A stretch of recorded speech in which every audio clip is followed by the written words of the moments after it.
Hey guys, Island Turtle here. Welcome to BOMISpirit. This is the weekly intuitive astrology reading for August 7th to the 13th. Welcome, welcome, welcome. Full disclosure, activation warning coming in right now. This is actually my second time trying to attempt recording this. The first time I was already surging just from everything that's been going on in my life personally for the last, I don't know, time weird shit. Um, time is weird for everybody for a long time now at this point, but I've been going through some stuff personally that's really positive, but it's definitely been making me surge energetically. And I'm already activating person like as a baseline, but with all this energy flowing through me, just heads up. If you don't want to be activated, save this till later and be activated later. Okay, but really quickly, the way this works, I'm going to go over the astrology of the week, give you my 2 cents on it. Then we're going to go ahead and do some channel messages and pull cards for the collective and the elements as well. And don't forget to like, subscribe, share, and comment. I greatly appreciate it. The channel greatly appreciates it. And anybody who could benefit from watching these videos would also greatly appreciate it because then it could actually reach them, right? Okay, so actually let me do timestamp because y'all know me. Y'all know me. If you're new, I get way too into it and then I forget about 3D things like that. And the Clyde Stir has now made an appearance. Hi, Clyde. He did too in the first one and he was all over the camera because I was surging so much and he's like, I gotta ground this stuff, Mom. And I was like, okay. And he's already moving the camera again. That's exactly what he did the first time. 1 second. Clyde, I love you and I know you're helping me. But you're also like way too into the space. And he's a big cat too. Here. Why don't you come over here? I brought him a little seat so he could like be close to me to do his thing. But he's like, no, I want to touch you. There you go. There you go. Thanks, buddy. Okay, no more interruptions. We're back. Let's get started in talking about what's going on this week. So first of all, Uranus is a huge driver this week. Uranus is in Taurus at 22 degrees. It's been there for a long time. Still going to continue to be there. Well, even until like 26, 27, something like that. Doesn't really matter. But Uranus is a huge driver. This is a week of extreme highs, extreme lows for some, not for all, depending on how you're utilizing this energy. But it is a week to really get out of routine. Get out of routine, get out of what you know, get out of normalcy. There's a huge urge for that. And for some, if you struggle with those feelings or you're really holding on to the old, you might find that you're trying to hold on to old routines to like find grounding. If those particular routines or environments or relationships, again, like the normalcy stuff, right?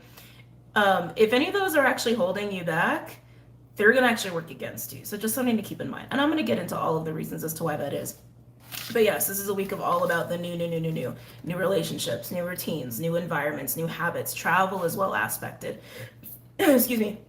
Investing in financial and business ventures are well aspected. New friendships and new romances are well aspected. Romances take with a grain of salt. This might be a week of affairs and flings and things of that nature. But if you're already in a committed relationship, there could be a really refreshing sort of energy and shift that comes into your relationship. And that could also include friendships as well. But again, breaking out of normalcy is a huge key takeaway here. Hold on. Highs and lows. They're bringing my attention to so many things.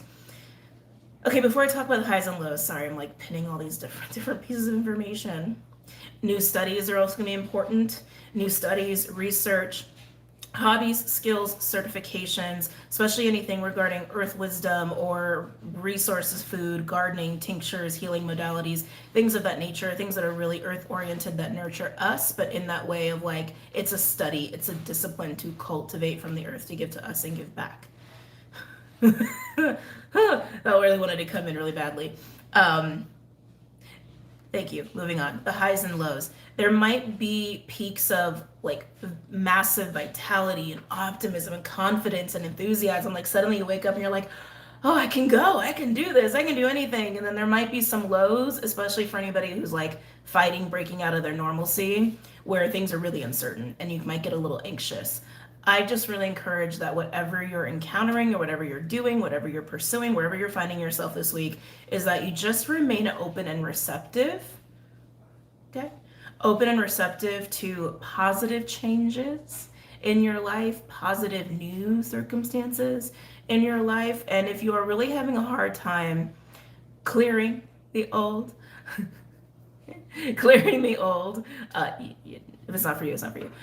Clearing the old or again, allowing yourself to break out of like a box. It feels like a trap to me, to be honest. Anything that's been feeling like a prison or a restriction or a box, even if it's like a familiar box, to just be soft with yourself about it, and just to like be really like almost like motherly with yourself, to encourage that stepping away from it, and really even just acknowledging why you feel so safe in that restriction or that box, right? So that's the overall. If you're going to take away anything from the astrology portion, take that away from it. Words. All right. Now let's get into the astrology portion. So there are a few clusters that I want to talk about, but just really quickly, there are some background influences that I don't think are worth zoning in on as far as your focus and attention of like, oh, that's happening in this house and that's how it's going to affect me. Just know that these are background energies that are just like, they're just kind of there and we're feeling them. So North Node in Aries at 27 degrees is square, I said Python. Python? Pluto. Might be some snake energy at play. That was kind of interesting. It was like, Python. I haven't said that word in a long time. It reminded me of the computer program, which some of you guys might be getting into like technology or yeah, some of you guys might be learning some new technologies, but anyway, square Pluto in Capricorn at 28 degrees, which is retrograding. This is energy we've been exposed to for a long time. It actually peaked in the last couple of weeks from the 22nd to the 28th of July when Venus went retrograde, and we're still in it for a long time. Like that square doesn't really dissipate until November, if I'm not mistaken. But this square is really just emphasizing the need to move forward and to bring some challenges and some changes that also really thank you. I'm like, words are so not keeping up with the energy. That are gonna challenge us when it comes to feeling power, what power is, false sense of power, or true empowerment, right? That also is going to correlate to authority, what authority is, and also in relation to dynamics with other people. And of course, there's also this whole like the I and what we can do in relation to what's happening collectively, or when it comes to government, society, the container of life, that sort of deal. Now, if you're having a really hard time following what I'm saying, I know I speak really fast. It's because I channel a lot of information. And it, like the stuff I channel, guys, I also really want to emphasize this because maybe I haven't like really fully explicitly said this on my channel. I've grown a lot from where I've started on my channel. Okay, this needs to be a whole talk apparently. I've grown a lot from where I started on my channel. So if you've been with me for the beginning, you probably have had just as much growth in your own life as a person. I am not the reader to come to see what's going on with your boyfriend. Okay? And there's nothing wrong with that. There's nothing wrong with that. If that's where you are, that's where you are. And I get it. Like, it's kind of fun to play in those fields. I get it. I totally get it. That's not the reader I am, at least not at this present moment, is how they want me to, they're making me be so careful with my words. At least not in this present moment. I'm here to talk about the really major influences in our lives collectively on a spiritual level, and how that manifests physically is completely up to you. That is a completely free will choice. So if you're coming to me to find out like what's going to happen in your job or what's going to happen in a relationship, that is actually a free will choice based off of you and the external influences. But I can tell you the energy that is driving a lot of things, and then it's up to you to navigate it accordingly. That is my job at this point in time. So I'm much more of like a reader for the macro of things, to assist you in taking that macro energy and understanding and how that is transpiring in your life. And then it's up to you to take it from there, right? I'm not here to tell you what to do. That's not my job. That's up to you. You're the authority in your own life. That had to be said. That I can feel it. Yeah, that had to be said. Anyway, let's continue with some of these background influences. Juno is in Cancer. Juno rules marriage, partnership, protection of women. A little bit of social justice energy there too. She loves being in Cancer because that's all about like loved ones and family and domestic life and partnership as well. It's that motherly energy. Cancer is also very much like that nurturing energy as it pertains to women. So because she represents protection of women, that she likes that. She likes that because she knows feminine energy is taken care of. I keep doing this. Feminine energy is taken care of in Cancer. She is opposing Pluto in Capricorn. And there's also Neptune in Pisces at 27 degrees. Pluto and Neptune are both retrograding. This is really just asking us to soften. It's asking us to really allow some of that feminine, watery energy to come in and kind of cool, kind of temper anything that we have going on when it comes to these more like harder ways of being, like aggression and control and power, and even how we deal with our 3D lives because Pluto is in Capricorn. But she's just really asking us to soften. That's all. So that's it for the background influences. Now let's get into like the major stuff that's going on right now. So we have this really interesting like Taurus Virgo cluster that kind of gets me excited. So Jupiter's in Taurus at 14 degrees and is square the sun in Leo. Now that aspect is really only present in the beginning of the week, but excuse me, but it's still important. Jupiter is also trine Mercury in Virgo, which is moving through 12 to 17 degrees. That's actually present all week. And then we have Pallas, Athena, and Orcus and Virgo supporting all of this. So what does this mean? So Jupiter square the sun, like I said, really just in the beginning of the week. 8-9, August 9th is a huge day of peaking energy, not just with this, but a lot of different astrological aspects. And again, I'll talk about it. I know everybody's focused on 8-8, and that's great to be focused on 8-8, but know that 8-9 is actually a huge peak energy day. So coming back. Jupiter square the sun and trine Mercury in this way, this is going to bring in this boost of Jupiter. It's going to bring in this boost of like, I got this shit, this like enthusiasm, confidence, vitality, and just eagerness. Just be mindful with the square that we can be a little overzealous if we're not focusing and anchoring that energy and like giving it like a path and direction to follow. It's kind of like, there's a card actually in a deck that I'm working with that explains this well, but that deck is not ready for YouTube yet. That relationship I'm cultivating with that deck is like, it's taking its own time. It's just very fascinating. So that might become one of my main decks, but anyway, not important. I tend to go on tangents. It's like, okay, think of like Harry Potter, right? Like the Golden Finch. It's like that. It's just this crazy ball of energy that's just like, take me anywhere. Come catch me, come catch me. It's up to you to catch it and focus it for yourself. But Jupiter trine Mercury is very, very positive.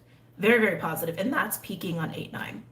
That can bring in good news. That's an aspect that really allows for positive benefits, actually. Benefits of travel, benefits of business dealings and financial investments, making new friends, trying out the new.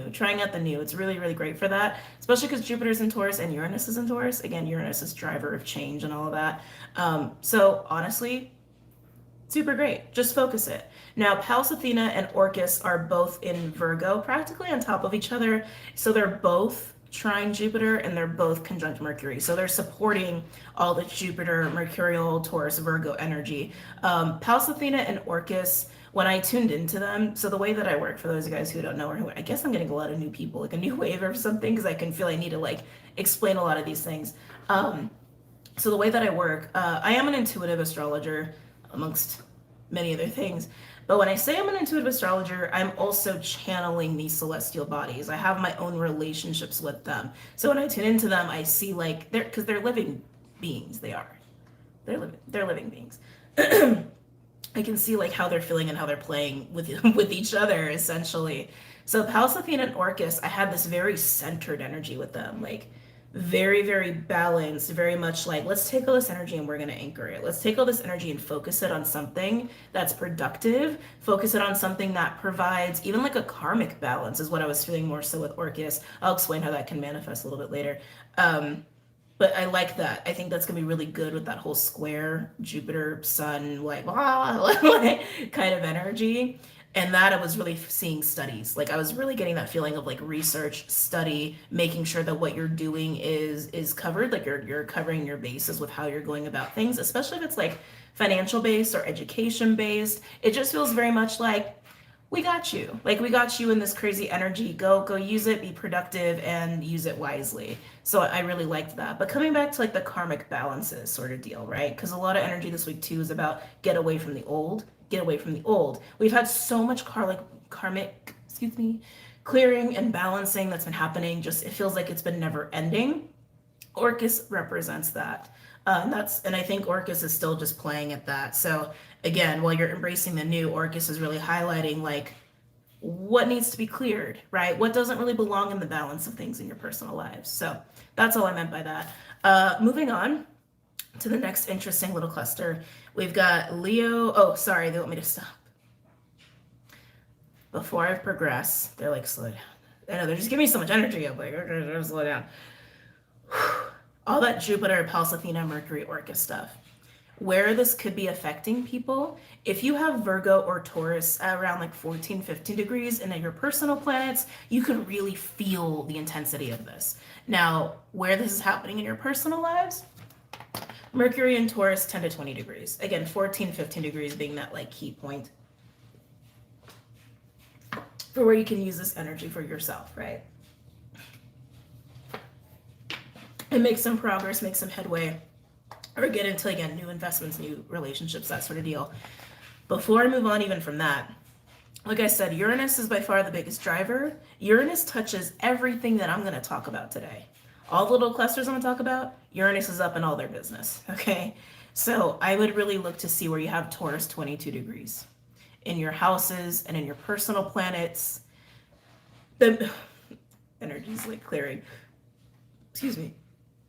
You're going to really feel that push from Uranus if you have personal planets in Taurus around 22 degrees. Now, wherever that's happening in your personal houses, because they're ranges, right? Energy. Expect that house to be the highlight of your life for the next week and to be the biggest driver for change, desired or even change that's being thrust upon you. So just be open to that particular house, okay? For example, that for me is my 11th house. So anything going on with my sense of purpose, my sense of mission, technology. Technology, you guys know, anybody who's known me for a long time, technology is a little thing. Technology, friendship, community, anything that's coming into my life with new circumstances relating to that, I'm allowing myself to be open to, because most likely it's coming in to usher me into the future and to provide balance in a way that I haven't experienced yet, right? So that's an example. Moving on. Can I move on? Okay. Let me check with them because they keep stopping me. All right, now we have this Leo-Taurus cluster coming up here.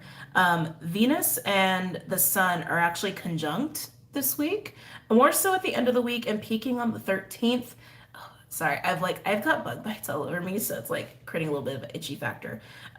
Venus is also square Uranus all week, but Venus square Uranus is peaking on 8-9. We got 8-9 again. Lilith in Leo, moving between 23 and 24 degrees, is square Uranus and Taurus all week. And Lilith is also conjunct Venus all week, peaking on 8-7. But again, you see these like key points, right, of 8-9, 8-9, 8-9. So just pay attention to that. So I thought this was an interesting cluster because Venus and the Sun working together, while it is coming more so in the end of the week, they're both square Taurus, right? They're both going to be square Taurus. And I was feeling that the Sun and Venus are trying to bring this harmony. They're trying to bring this sense of like yes, like living from your heart, like living wholeheartedly, but really harmonizing that, right? Harmonizing the beauty in your life, the love, the play, the romance, the creativity, the beauty, like this passion for life in that context. And of course, relationships are part of that too. They're bringing up sex appeal. Mars is actually bringing up sex appeal, and I'll talk about that later. So that's interesting because because Venus is in Leo and Mars is in its neighbor in Virgo. So it's like they are bridging each other. Oh, they're bridging each other. I didn't write this in my notes. It's just clicking now. Oh, I don't want to confuse you guys. Okay. Well, let me back up. Venus is working with the Sun. That can amplify this sexual energy, sensual. They're saying sensual, not sexual. That can amplify this like sensual energy, this desire for the good life, essentially, and good times with people, and even just with things that make you feel really good and taken care of and comforted, and that you're having a good time, you're having fun. I didn't want to talk about this yet, but because they're bridging this bridge, I need to talk about it. Mars is also working with Uranus in a trine. And that is bringing out sex appeal. That's bringing out charisma, attraction, and a little bit more in the masculine sense. We have this Venusian feminine sense. But Venus and Mars are in neighboring signs, which means they are influencing each other. And since they're both working with Uranus, you see what I'm saying here, right? So they're almost connecting this bridge of Uranus, which is this driver for change this week and excitement in the new. While Venus is square Uranus, that can bring about like urges for that in a way where it's like, I gotta get out of the house. I gotta get out of this relationship. Like, well, like an itchy. It's funny, I'm itching, right? Can create this itchiness for like the new, the unconventional, the foreign, just excitement generally speaking. And Mars is in a trine with Uranus, which is supporting all of the driving forces of the Uranus, which means it's also supporting this sensuality of Venus and this like raw sex appeal of Mars, and just kind of like bringing the energy towards life and within and without, right? So I hope you guys understand what I'm saying with that. Coming back, I feel like I had to let that go.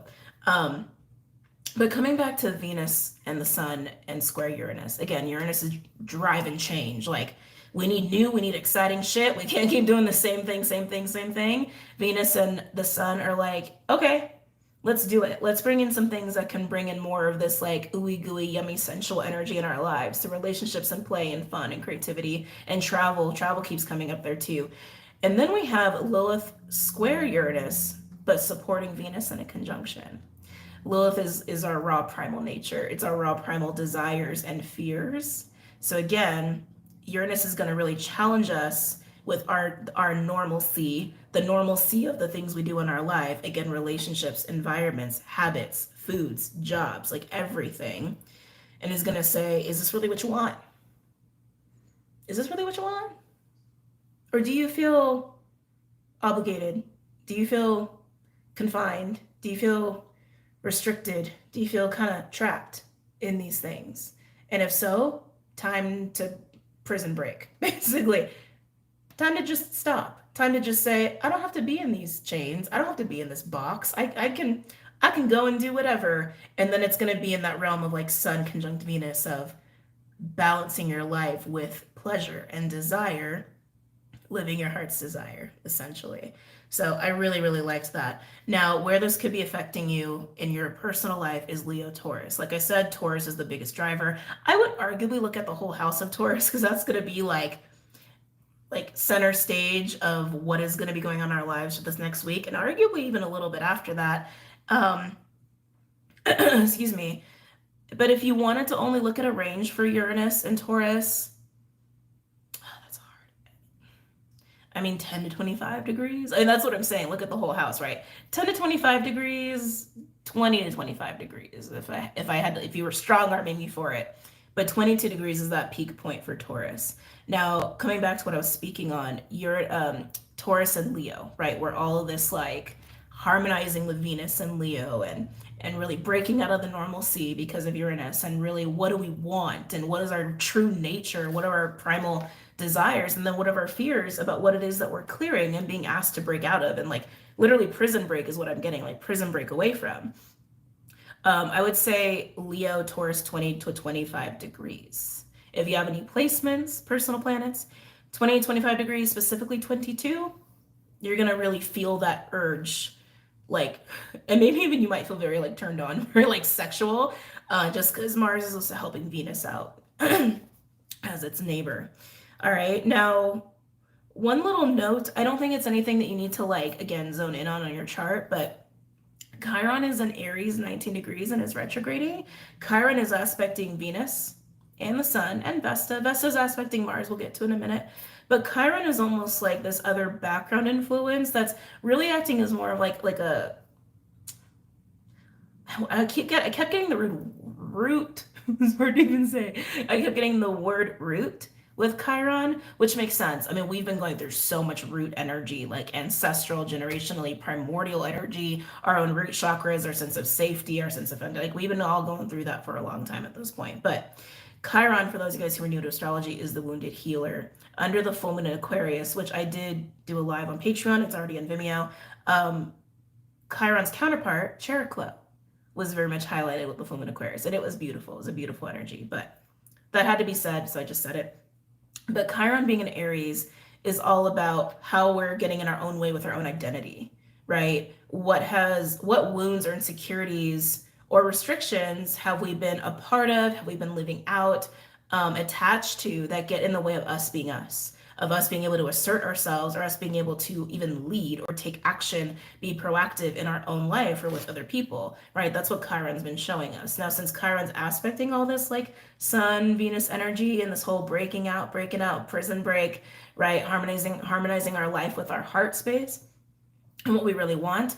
Wherever Chiron is transiting in your houses is probably going to show you what you are breaking away from, or what is being dismantled as far as personal restrictions, that sounded weird to me, attachments and insecurities and old wounds and old traumas and things of that nature. So check where that is for you. Again, I wouldn't focus on it too much. It's just worth a mention. Ooh, lastly, we're almost there, guys. Lastly, it's just always so much information. We have Mars. Mars in Virgo, 19 to 21 degrees, is trine Uranus in Taurus at 22 degrees. This is more so towards the end of the week, but we'll continue on in the following week and we'll be strongest on the 16th of August. Then we have Vesta in Gemini, square Mars in Virgo, 17 to 21 degrees, which is all week and peaking at 8:10, so close to 8:9. Again, 8:9, 8:9, 8:9 keeps coming up, right? Mars is encouraging us with Uranus to take risks. Again, more push towards the new. Take risks, do things you've never done before. There's also this feeling of very good instincts, and I was getting like solar plexus, almost like gut feeling kind of vibe that's coming with Mars trine Uranus. So if you have any strong Taurus Virgo placements, especially like Sun, Moon, Rising, or even your Mars, I would say, that's about 22 degrees-ish, that gut feeling that you innately probably have is going to be even stronger. So something to be mindful of. But yeah, take risks, new investments, new financial investments, new relationships, all that stuff. Again, really piggybacking off of the energy that we already have. Now, Vesta is interesting in the square to Mars because Vesta represents our blueprint.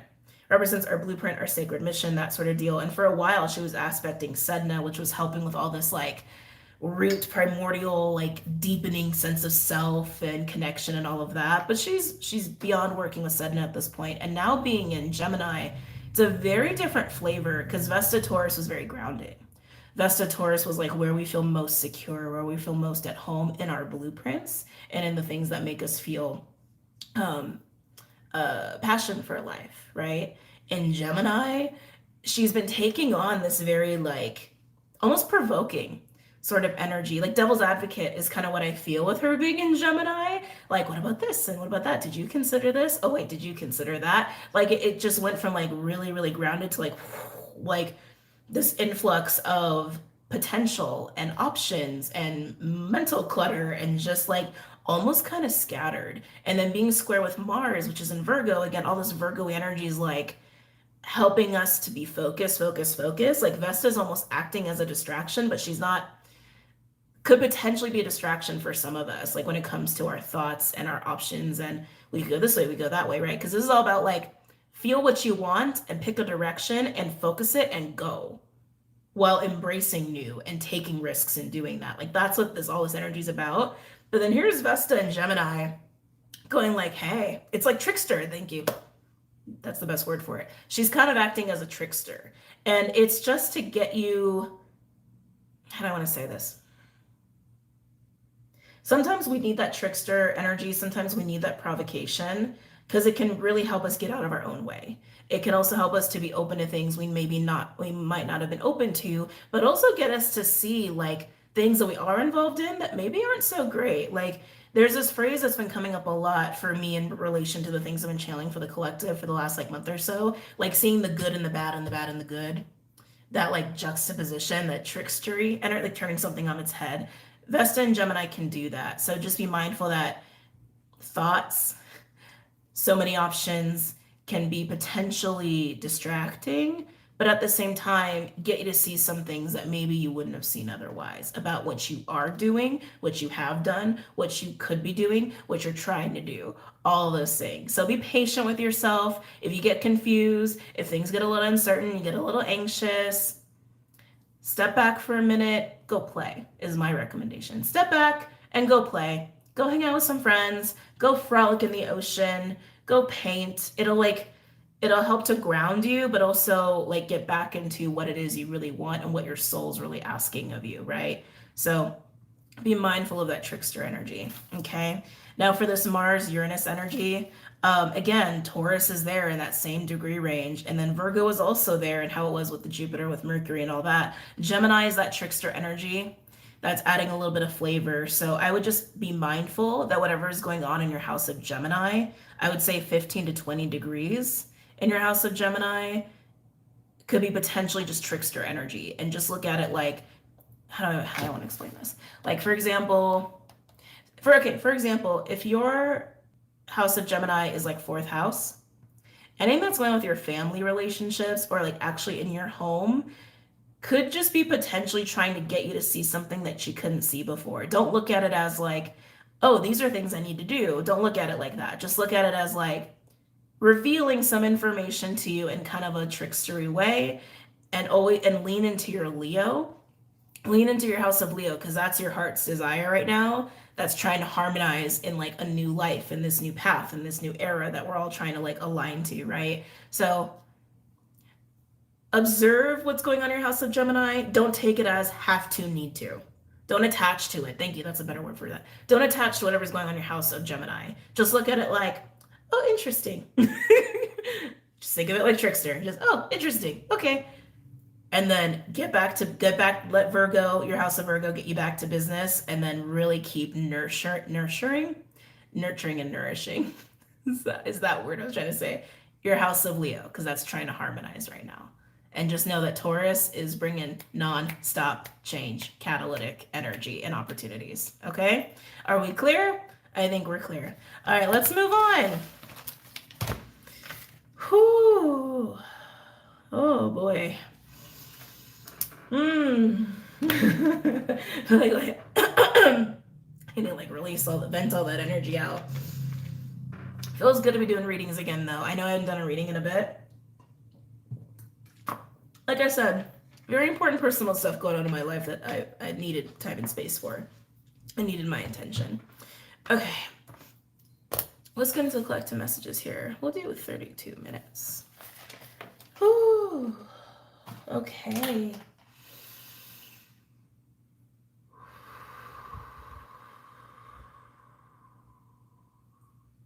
Remember, if you don't want to be activated right now, do not watch me right now. Watch me later when you're like in bed or something. And you're actually, that might be like the best time to watch some of my videos, because again, I know I'm activating, not like right in bed, but like if you're like done for the day and you're like trying to wind down, like probably that's, and like get like a cup of tea. I think that's probably the best time to watch me.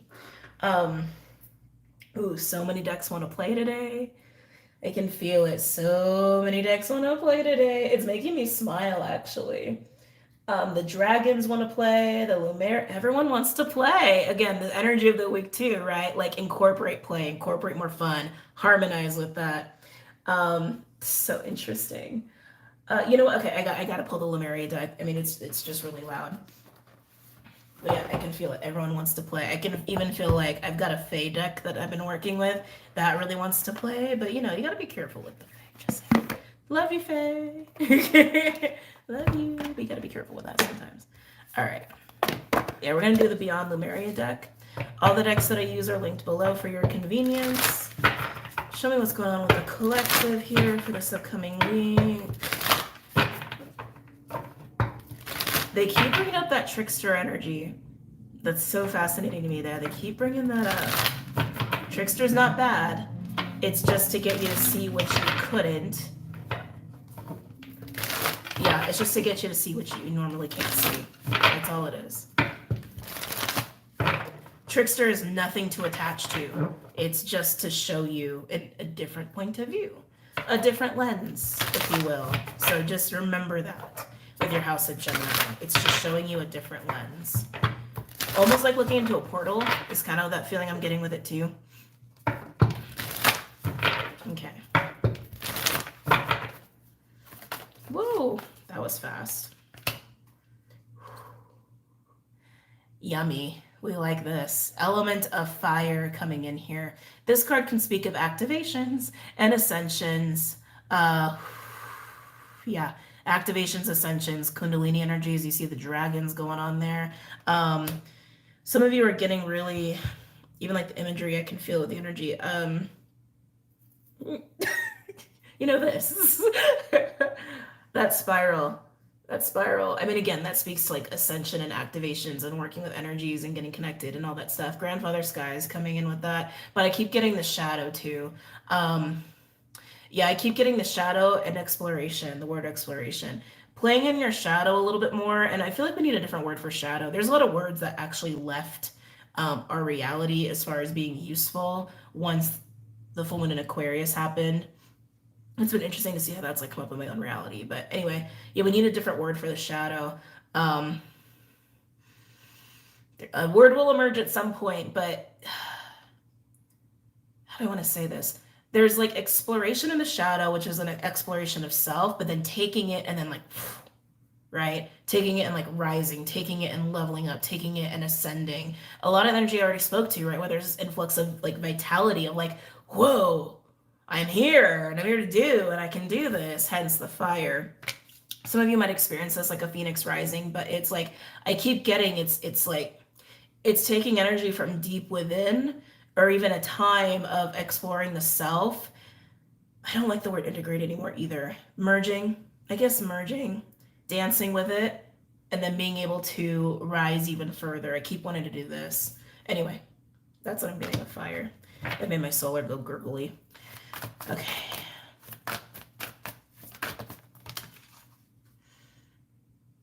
I'm also getting this experience too of like mirroring with people, mirroring relationships, but also it's the self, like recognizing it's the self looking at the self, God seeing God. Some of you guys are going to start experiencing that for the first time, or your experience with it is going to deepen or evolve, is what I want to say. Yeah, surrender, surrendering and giving in, but this really feels like it's to the self.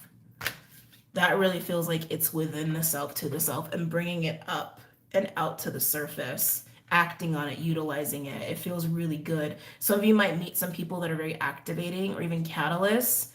That surrender card really speaks volumes to it. It's like when you meet like these catalysts, these like mirroring sort of relationships, or it's like you observing you, God observing God, it's like give into that, right? Because it's actually giving into the self. Whoa.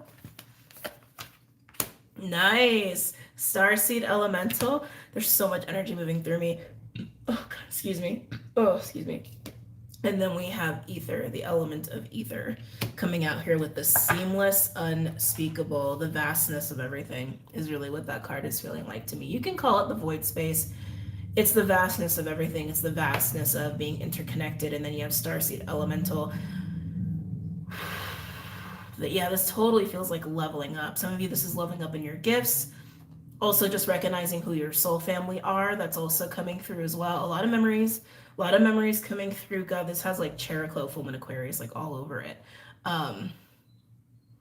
But that's what I'm getting. That's what I'm getting. It's also breaking through your own limitations, right? Think of that Chiron, Aries energy and all this like push out of your prison break, right? Prison break out of who you've been, out of your own restrictions, your own self-limiting beliefs, prison break out of your environment, the limitations and parameters we put on ourselves, right? Because everything's limitless. Everything is limitless, right? Like go bigger, go bigger, go bigger. Some of you, this is actually about letting your vision get bigger. Like the way you see what's possible, like your personal goals, your personal dreams, like go bigger with it. Go bigger, go home, right? Go bigger, go bigger, go bigger. Expansion all over this. Okay. Let's see what other cards want to come out. And then we're going to pull some more cards on this collective reading because I feel like this is like very like macro. We need to like bring it down to the micro. Okay.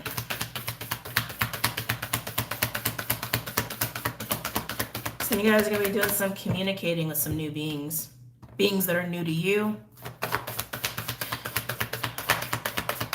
And in some of you in present relationships, but a lot of newer relationships or newly formed relationships, they want me to be very clear.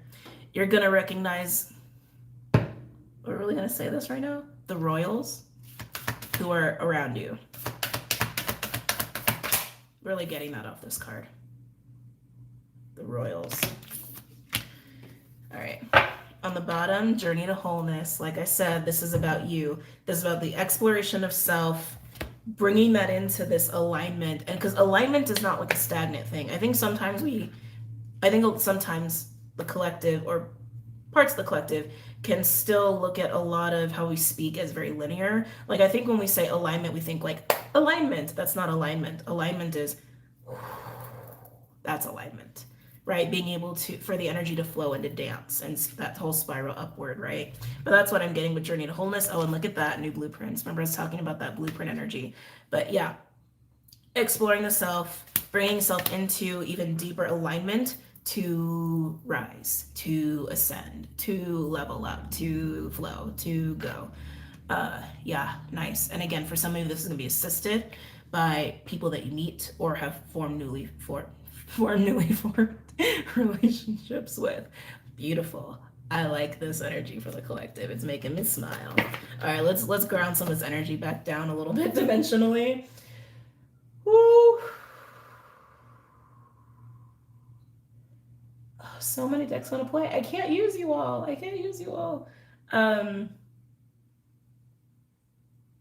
Really? Okay. We're gonna do the spell casting deck. I have phone calls. I like so much information. I'm like, oh yeah, that person. I like so many calls. I just realized I have to make and talk to people. Anyway.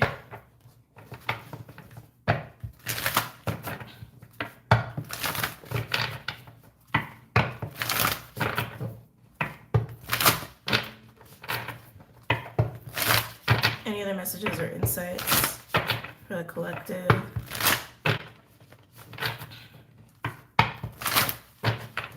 The royals keep being mentioned, which I'm kind of surprised. I feel like I'm like, God, what can I say? What can I not say? I'm just a little surprised. And like royals, I feel like some people might hear that word and go, royals. And it's like, I want to say, I could feel some of your reaction to that word. And that some of you are reacting like royals, like almost automatically putting like those kinds of beings on a pedestal. It's not about that. I think we've really distorted that word, but I'm just surprised because they kind of stay in the background normally. But anyway.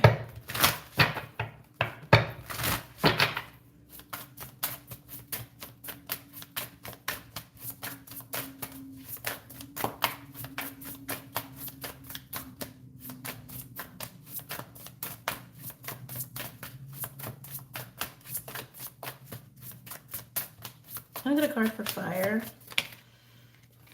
Ooh, nice. Closure. Remember what I said? It's like I'm feeling this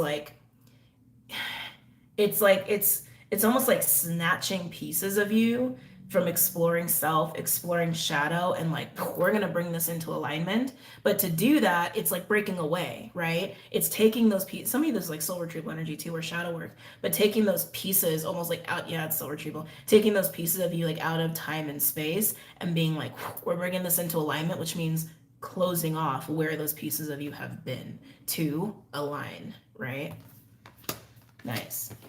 Okay, can I get a card for surrender? It's interesting too with this image, right? Because you're seeing her with the door closed behind her. I kind of wish it was reversed, where you're seeing what's ahead of her is kind of how I wish this was depicted. Because this I feel like the image itself carries the energy of attachment a little bit. Can I get a card for surrender?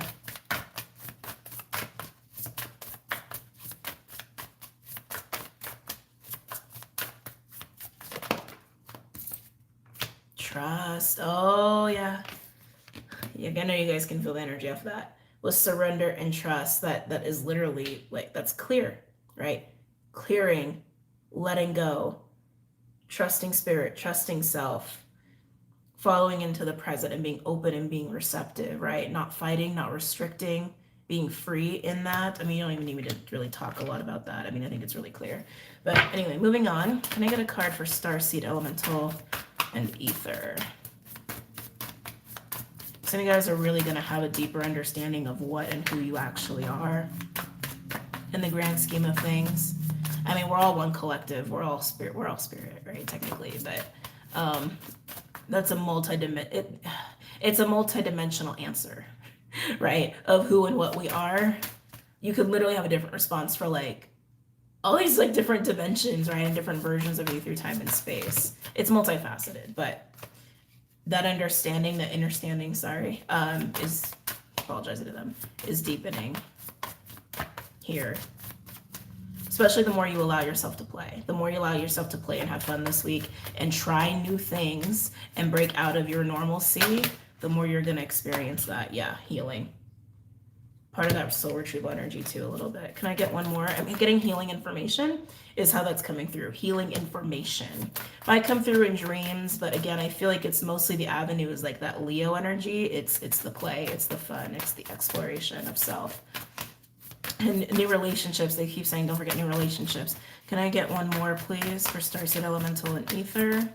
I don't even know what to call this. What do we really call this reading? Channelings for the week. Talk about multidimensional. Can I get another card, please? Ooh. What did I just say about dreams? That feels really freaking magical. I don't know about you guys, but that feels magical to me with manifestation and dreams.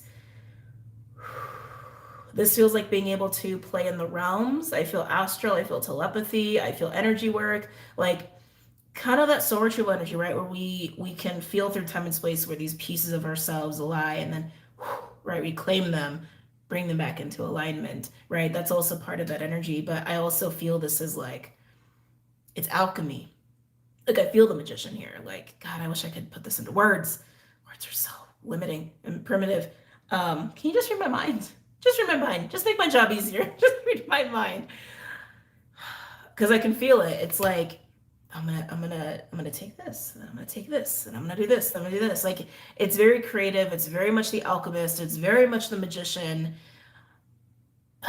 And it is pulling from downloads. It is pulling from your own magic. It's pulling from your own resources, right? So in a very practical way, that could literally just be like, I want to do ABC.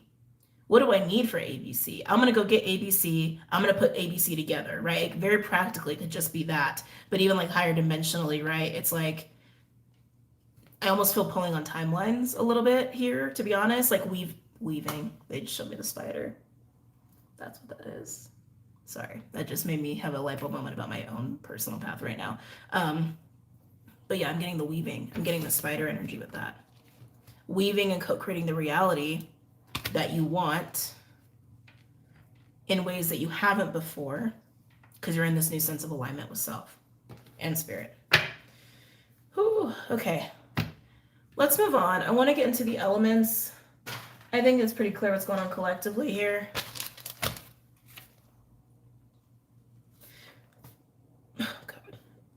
Excuse me. Actually, let's put that farther away. We'll do water and fire over here. Oh, really huge butterfly just flew by. Like beautiful yellow, almost said blue, but it wasn't blue, it was yellow. Butterfly just flew by. That was really sweet. Okay, who's going first?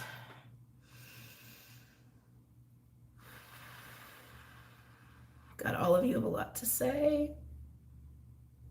Earth, air, fire, fire, fire. We're doing fire first. Okay. Okay, fire signs. Aries, Leo, Sag. I want to change things up a little bit today. So we're going to do a card from there. Still going to do the animals because, you know, animals. And I also want to do another one too. Talk to me.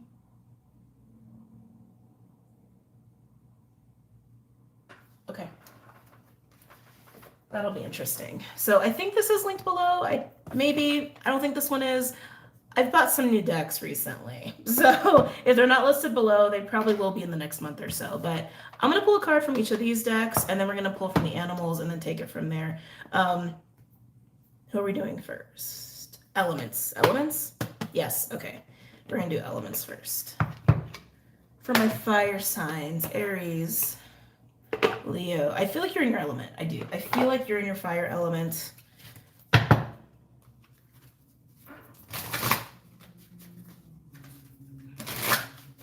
Aries, Leo, Sagittarius. You might be in a strong cat energy. I'm just getting tiger, like hardcore tiger energy. And it feels like a lot of movement. It's funny because we keep getting all this kind of imagery, right? But yeah, I'm getting like a circling tiger, a very like pensive tiger, maybe restless tiger energy with fire. I want to say restless and tired at the same time, which I know is kind of like juxtaposition, but yeah, restless and tired at the same time. You could be tired of where you've been, again, tired of the mundane, tired of what your normalcy has been, and restless for a change. I want to say that's the case, and restless for a change. Aries, Leo, Sag. Aries, Leo, Sag. Can I get a card, please, for my fire signs? For Aries, Leo, Sag.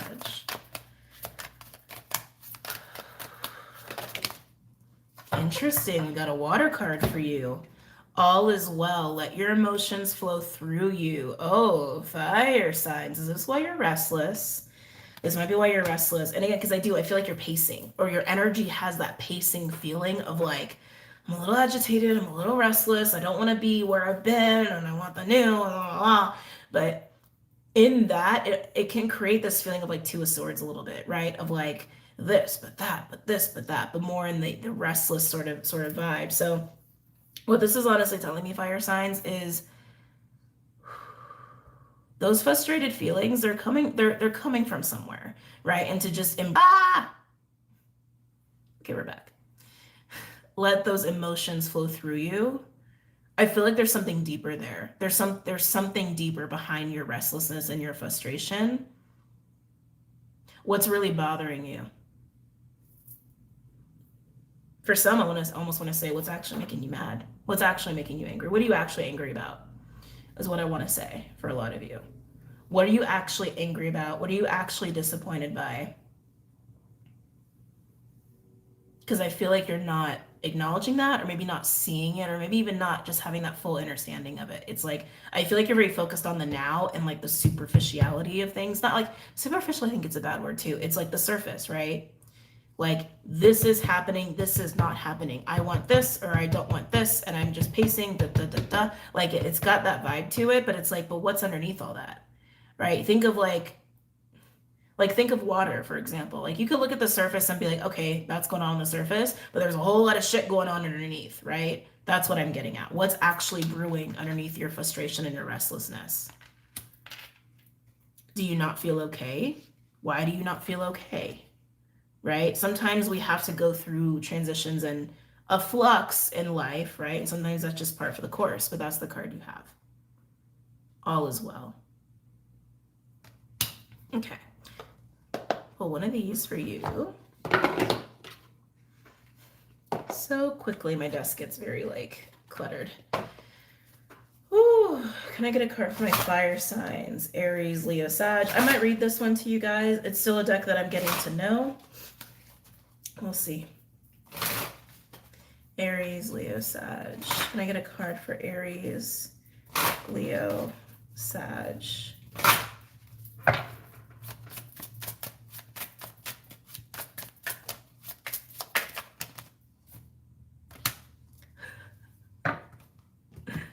Yep. Ra. Literally the energy of Ra in his chariot. Right? And it's interesting too the way they depicted this. So for those of you guys who are not familiar with Ra as just like the mythology portion of it, Ra is this catalytic energy in the Egyptian pantheon. You can view the words. Sorry. Ooh.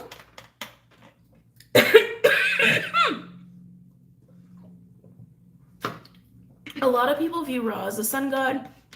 Different renditions or variations or, explanations of Egyptian mythology. There's a lot of different variations, by the way. We'll say that Ra is the sun god and that Horus was born in his image. And so you also have Amun-Ra as a different variation. So no matter where you start to read about Egyptian mythology, there's a different take on what Ra is / was, how to look at Ra, right? Ra is often seen as like a fiery eagle, sort of an energy. Now, you can see he's depicted in his chariot underneath the sun with the snake Apep. That's a whole thing, part of his mythology. And then he's got the water. What a lot of people, I think, don't actually realize about Ra is that he's not just a sun god. Ra spends half the time on the surface in the day in the light, and then half underneath in the underworld in the dark in the waters. So in a lot of ways, like, yes, he's a sun god, but he's also a water god. Ra, in a lot of these like variations of Egyptian mythology, was actually born of the dark water and brought the light. Ra brought the light out of the water, out of the dark primordial waters, to create. Apep is kind of like the counterpart to Ra, where Apep is kind of like this. Apep is seen as the villain, like literally, I think that's how they call him, like the villain, and whatever words they used for him.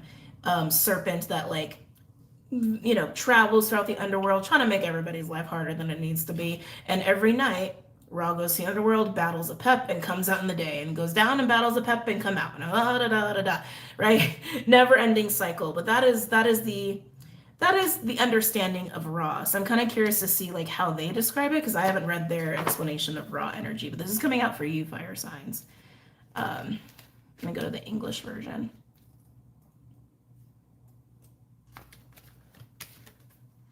First, sun god, he who rises up climbing high in the sky. Life and prosperity come from the sun and its heat.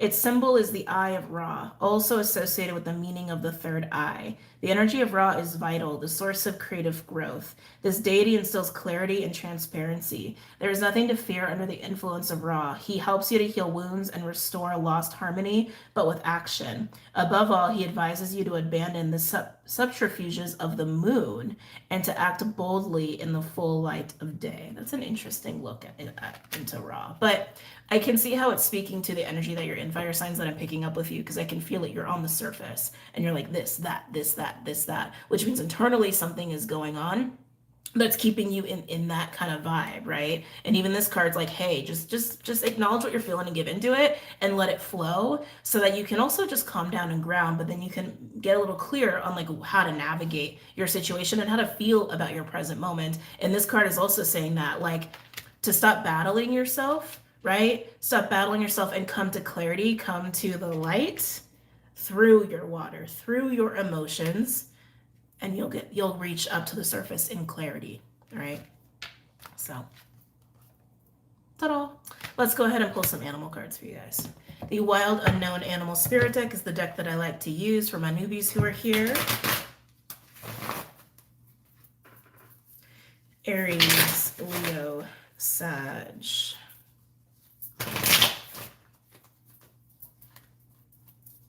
Aries, Leo, Sag. I was waiting for that cheetah to come out, because I kept getting like, you're in cat energy and you in fire.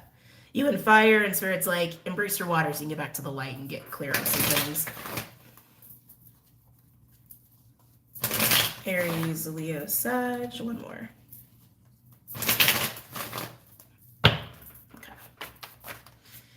Aries, Leo, Sag. Any messages or insights for my fire signs pertaining to this spread? Whoa! I love it. I love it. Whale, deep water, the all is well card, and vulture, death, underworld energy. Eating up what doesn't need to be, doesn't need to be there, so you can come back up to the light. So you can come back into new energy. So you don't even need me to explain why this is here. But whale and vulture, whale is very spiritual kind of a card. It's very Piscean. It really speaks to the depths of our psyche and our emotional well and the interconnectedness of us to all things in spirit and source. You can even look at it as like the great mystery, or the energy of soul. I'm also getting trust here.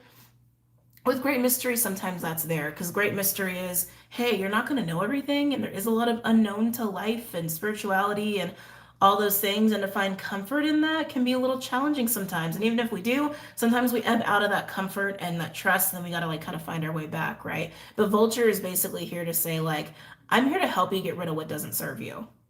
I'm here to help you with this feeling of vastness, this feeling of great mystery, of unknown uncertainty, but also what you really feel deep down, what's going on deep underneath your surface waters, so you could come up to the light, is basically what this is saying. right? So what is it, fire signs? What's going on deep down inside of you? Deep down inside of you, what is it? What's churning? What's churning down there? Any other messages or insights for my fire signs? Aries, Leo, Sag. Some of you, this is a call to soften as well. We do have the energy collectively right now. Am I taking these? No. Okay. Whoa. There's that frustration with fire ants. Fire ants like Five of Wands energy. It can be anger, frustration, irritation. It's the pent-up energy, which is what I was feeling for you.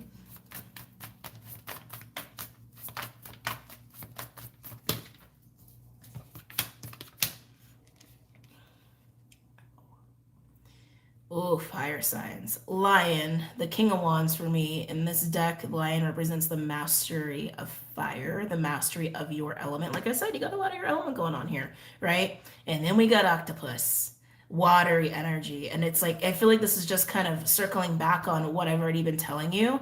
It's like, there's this focus on your fire and the surface of things, right? Like this is happening, this isn't happening, and pacing, kind of like internal conflict.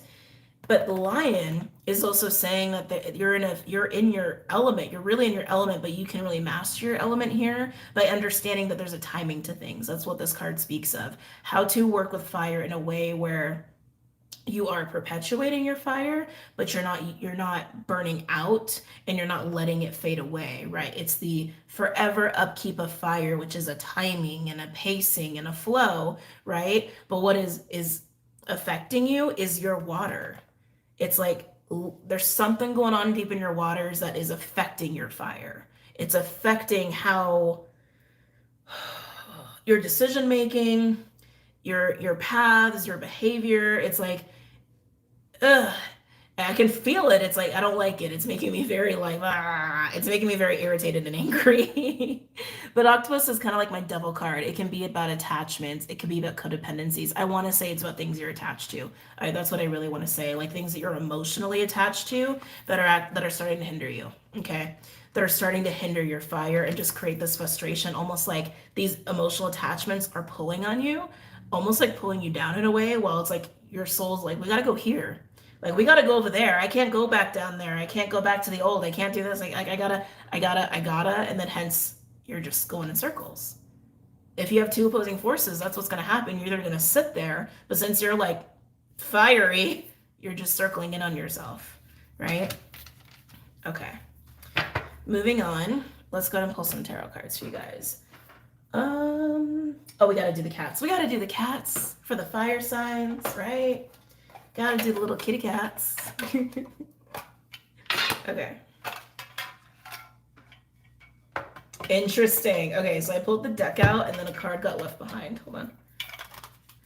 It's like I couldn't get it. And look, 5 of fire. And that is my fire ant card. Just saying, really emphasizing that inner conflict there. Whew.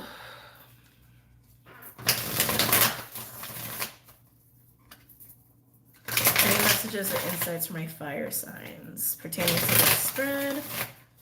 Aries, Leo, Sag. Aries, Leo, Sag. I gotta keep an eye on time. Wake up, wake up. God, time flies. Okay, one more.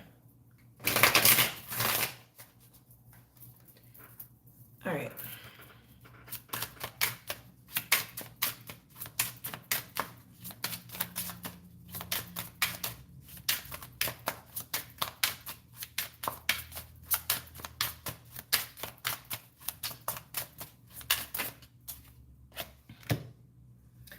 Oh, 6 of Earth just came out.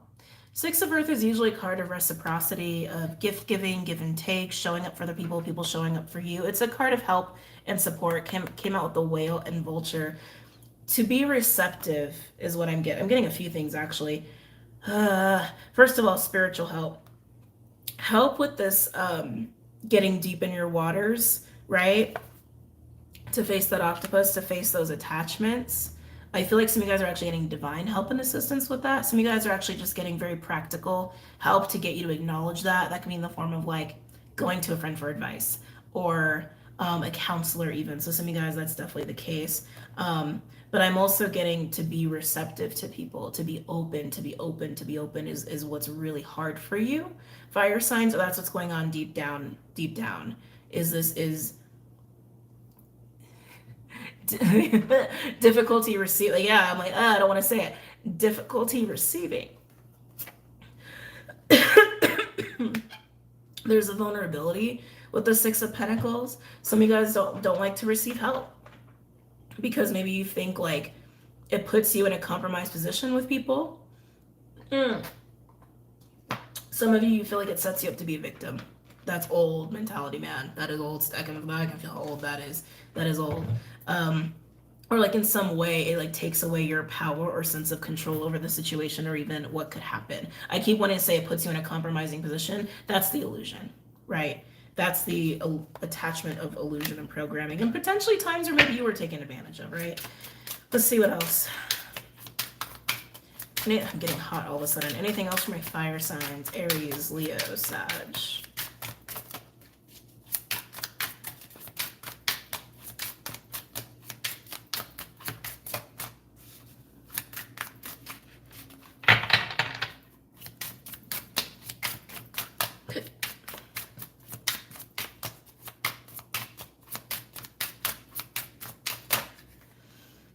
Feel a lot of mental clutter. Yeah. And then we also have this landed on Vulture, the Ace of Fire in reverse, the Ace of Wands in reverse. Yeah, I keep getting this. Yeah, being open to help, being open to receiving from others, a helping hand, advice. Yeah, you're really hesitant towards that. Yeah, it does. You don't feel safe, basically. You don't feel safe. You don't feel safe. You don't feel safe to do that. And with the Ace of Fire in reverse, you feel very discouraged potentially from doing that. It's just like, I just can feel it. It's like, it's just massive resistance. But I mean, you're circling in on yourself. We're in a period of time where community and other people, the coming together of others, is really vital. We can't do anything on our own at this point. I'm not gonna say it like that. That's not the progress. The bigger things that can help everyone takes everyone. I'm gonna say it that way. No rogue wolves here, right? For that. And I think that's really what you're fighting within yourself. There is the familiarity and safety in kind of standing on your own, or there's a familiarity and safety in being the one who to control things, or to be the one to give, or to initiate. But understanding that, like, hey, time to soften, time to be open. It's scary. And it makes you feel out of control, and it makes you feel prone to being a victim. It makes you feel, vulnerable, compromised. That's really what I'm getting. That's honestly what I'm getting. All right, moving on. Let's see what else wants to come out. And if this isn't your read, this isn't your read. It could be for someone that you're dealing with, you know? I got fire ants with lion and octopus for my fire signs. So I got fire ants and lion with octopus.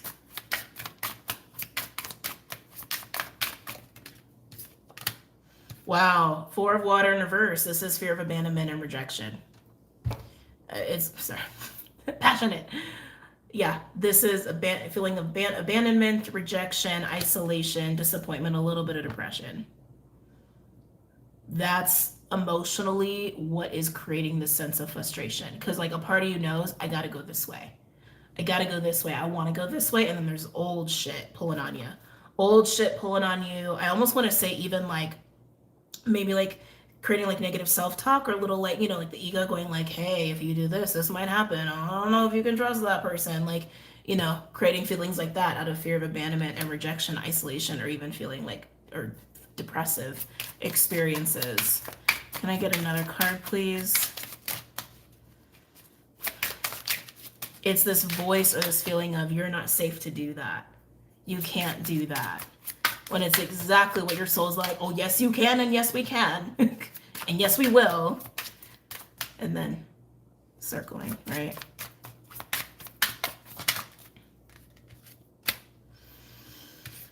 Eight of Earth, building is the word I just heard with that. Building. Eight of Earth is like forging, getting busy, being focused on creating things, being focused at work. Building, building, building. There's a focus here, and it's also coming through with the lion with that kind of King of Wands energy. This is knowing, I mean, look even like the way they're facing, right? It's like, I know the path I want. I know the direction, at least your soul does. These old emotions and attachments are like messing with your emotions or your head, or like talking you into other things or making you circle in on yourself. But your soul knows the path. Your soul knows the direction. Your soul knows the right things. It's up to you to really face that octopus and untangle yourself from it. Can I get one more, please?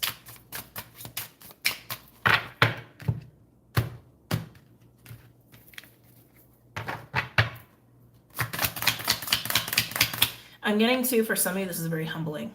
Because for some of you, this old stuff, I want to say you once found empowering. You once found empowering, or maybe you had like, maybe you did have like community in some of these old attachments or emotional attachments or old circumstances. But I want to say there's distortion in it.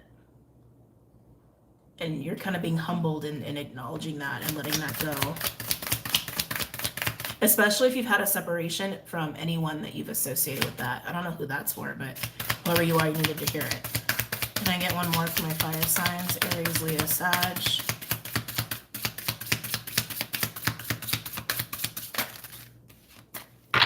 You got two. And on the octopus, Seven of Cups and the Queen of Fire in reverse. Emotionally overwhelmed, confused, discouraged, struggling to get out of the ever-running circle because of the octopus here. Overall, we have the World card. Oh my God. With Wheel of Fortune.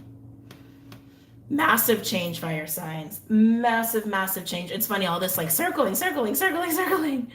Breaking that cycle of circling it on yourself by getting really real with what's going on deep down underneath your frustration, the emotional component of it, and being really honest with yourself about it and the attachments there to finally be done, right? Be done.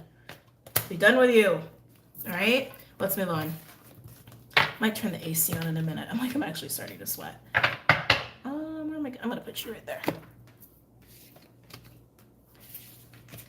Just clearing the board.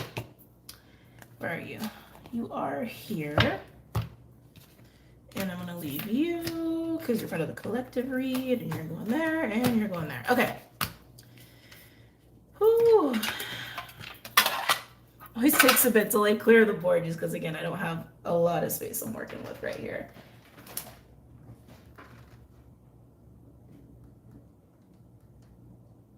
Clyde's right next to me. I don't know what the hell that was.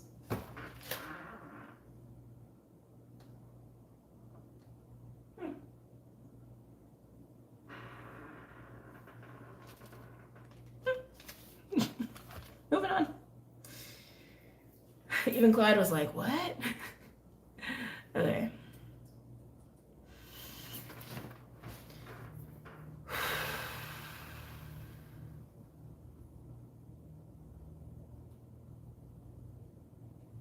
Air, I feel like you're hiding.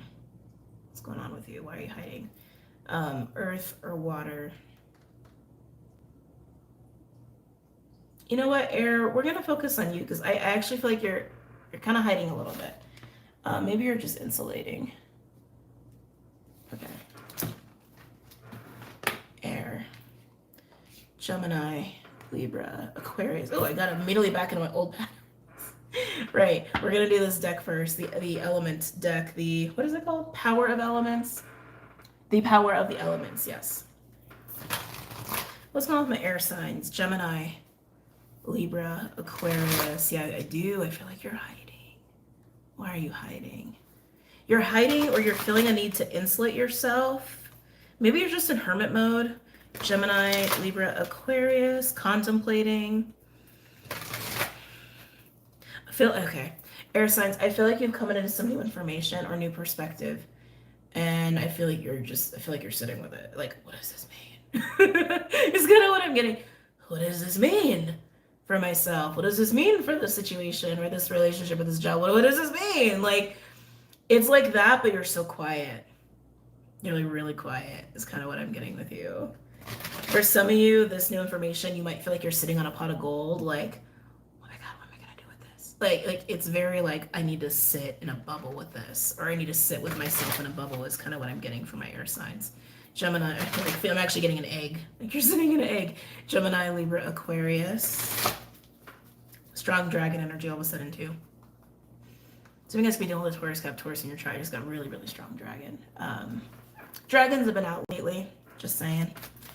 Air signs, Gemini, Libra, Aquarius. The dragons really want me to. Okay, are we using a different deck for you guys? They said yes. Okay. Bossy boots. I'm getting red dragons very specifically. And of course, everybody could be working with different kinds of dragons. Dragons are something I don't work with a lot of in particular. Obviously, everybody's got their own unique magic and their own unique stuff going on. But yeah, I'm getting strong dragons and they want to be spoken on. So we're going to use this instead. Again, I feel like they're being very bossy. And getting red, very, very strong red. You could be working on your root chakra, but I'm seeing red dragons is what I'm seeing. Alrighty. What dragons want to be acknowledged here? Because that's how it feels. It's like, acknowledge us now. Okay. What dragons want to be acknowledged here? What messages the dragons have for my air signs? Gemini, Libra. Oh. I just felt this like ping, like right down into my crown, like drop of energy. Gemini, Libra, Aquarius. Gemini, Libra, Aquarius. Gemini, Libra, Aquarius. Some of you could be seeing dragons for the first time. Interesting. So we have Sunshine Yellow Dragon. They came out really fast. Helps you to help animals. So you guys might be working with animals or feel drawn to animals at this time. Serve animals, heal and respect and understand them. Really feeling strong earth magic there. Being out in nature a lot, animal synchronicities. So even if you don't work with animals specifically, they might be talking to you a lot, or animal synchronicities might be coming up a lot. And then we have Green Gold Dragon from Sirius. Brings universal knowledge to your spiritual path. Learn about spiritual technology. Sorry. Someone I know. Be a transmitter of sacred knowledge. That's very funny. Anyway, not for y'all to know, but anyway. These two dragons came out. I can feel more want to come out. And again, I keep seeing red, even though we don't have that out here. But yellow sunshine dragon, green gold dragon from Sirius. I really feel like this is highlighting the chakra systems of the bridge, where the upper and lower chakras meet. And that's like around the heart, the solar, like right around like the sternum, underneath the rib cage. Those spots in your body might be very sensitive at this time. Yes, those parts of your body might be very sensitive at this time. I keep getting earth magic and grids with these dragons. Some of you guys could be getting into grid work, again, getting more into with nature or earth magic itself. Some of you guys might be getting closer to animals or working with them, but it's just about this growing sensitivity is really what it's coming down to. This growing sensitivity of you and all things. And for some of you, this is about grid work, okay? Apparently this is a very important weekly to do because I feel like we've got some crazy big messages here. It's like a little bit of something for everybody. What else for my air signs? Gemini, Libra, Aquarius.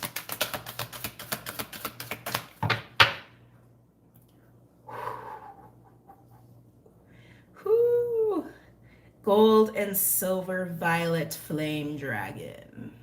Anybody who works with the violet flame? This is your confirmation. Transmutes the old around you with wisdom and grace. It's time for transmutation, magic and healing. Offer service under grace. Oh, and look, we got a fiery red dragon underneath that. Just saying. And a very earthly one. This is an earth magic dragon. It's time for service. When you give, you receive. Works with you to clear the fifth dimensional ley lines, grid work. Yeah, air signs. Okay. Sorry, I'm getting carried away. Let me back it up. First of all, for this to be your overall dragon, you could really work very closely with the violet flame, or you're encouraged to, along with sacred geometry, as you can see in the illustration, or Saint Germain as well. Those, all of that could be very important for you. I feel like air signs. This is for air signs who are going through an epiphany of sorts, a realization of self of sorts, of what you are, who you are, what you're doing, what you can do. A lot of grid work stuff is coming up, a lot of earth magic stuff is coming up. Some guys might realize you're transmitters. I'm a transmitter, for example.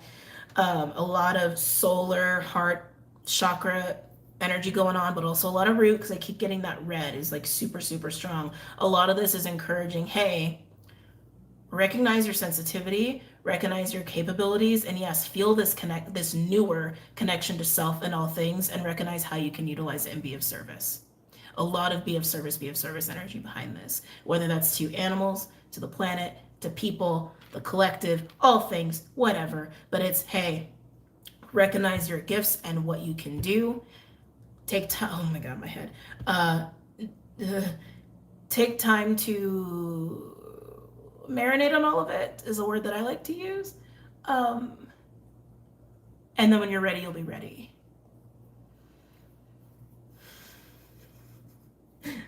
Clyde just got my attention after I said that. Just to, he's giving you that extra confirmation as well. Okay, air signs, can we move on? Can we move on? Okay. Am I still using an elemental card? No, I said no. Okay. Egyptian god card? Yes. Let's do it. Crazy reading. Crazy reading.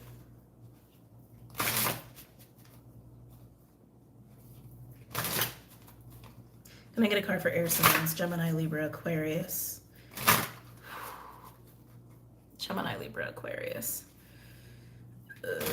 It's like literally like they like just uncomfortable.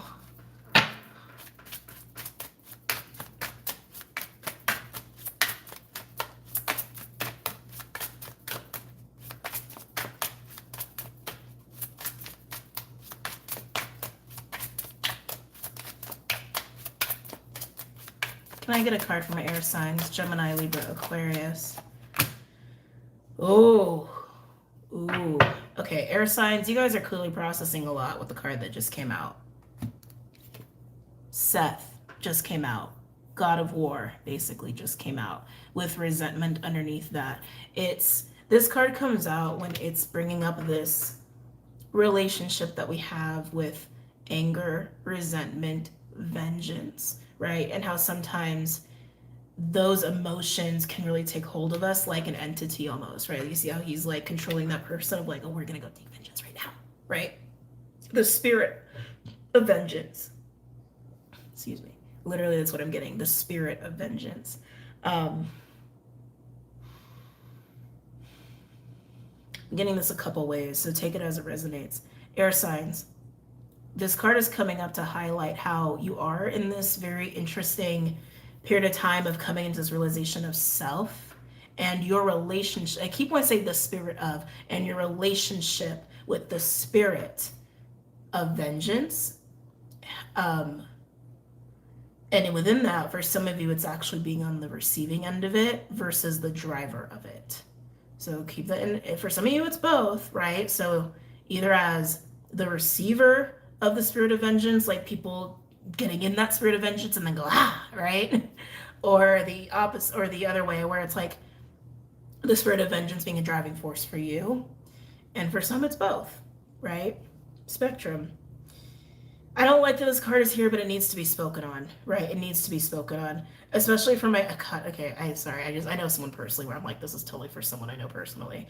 And of course, many of you as well, as a collective, but this is for air signs who are going through a very energetically, spiritually sensitive time where you are coming to this realization of who you are, what you are, how powerful you are, and what you can do.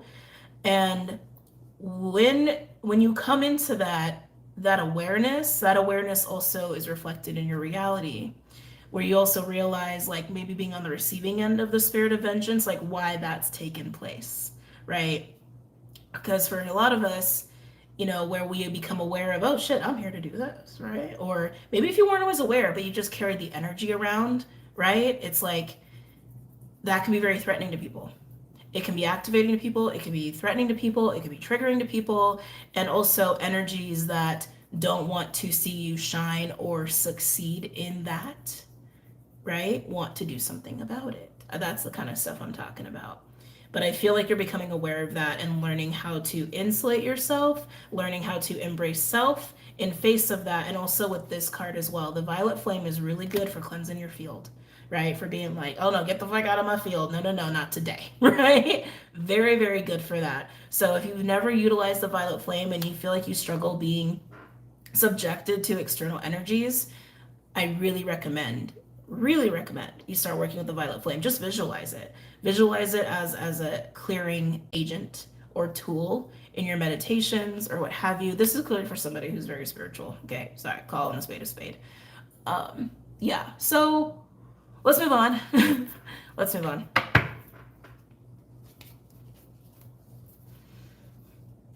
I kind of want to read set. Am I going to? Yeah, okay, they said, yeah, read it. Okay, we're going to read set.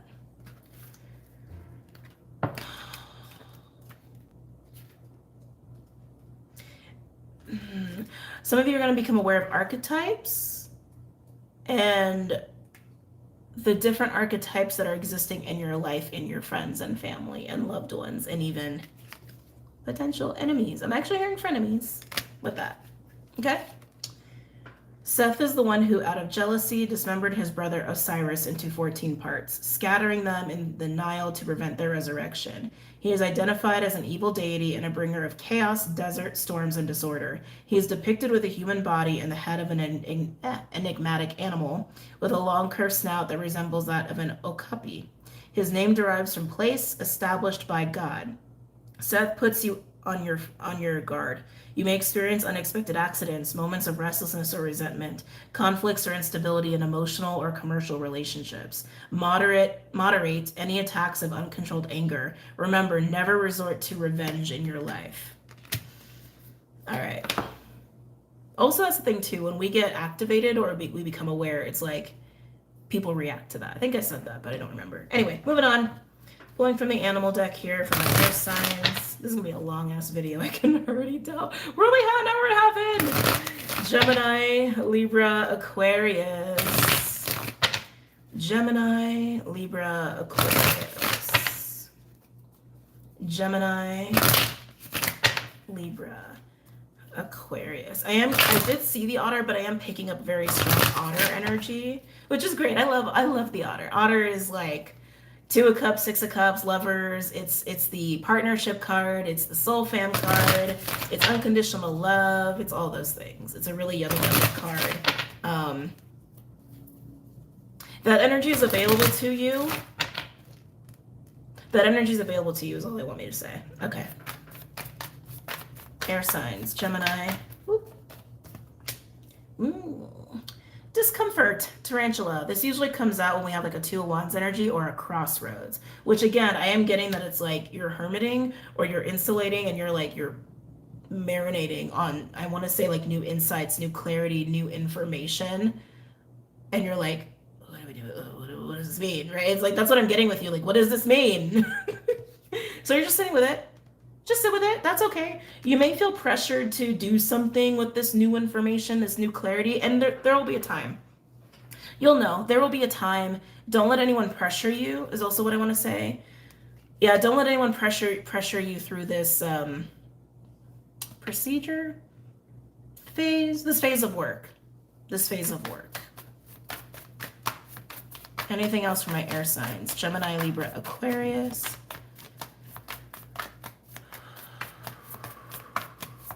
My third eye. Gemini, Libra, Aquarius. Yeah, that's exactly what I felt. Insulating. Oyster. Shield. Protecting self. Hermit. Violet flame can also help with that. Hold on. Violet flame could really help to strengthen your auric field to keep things out. Yeah. Keep doing it. keep doing it. I mean, as long as you feel you need to, right? Just keep doing it. I don't think that's a bad thing. Anything else for my air signs? Gemini, Libra, Aquarius.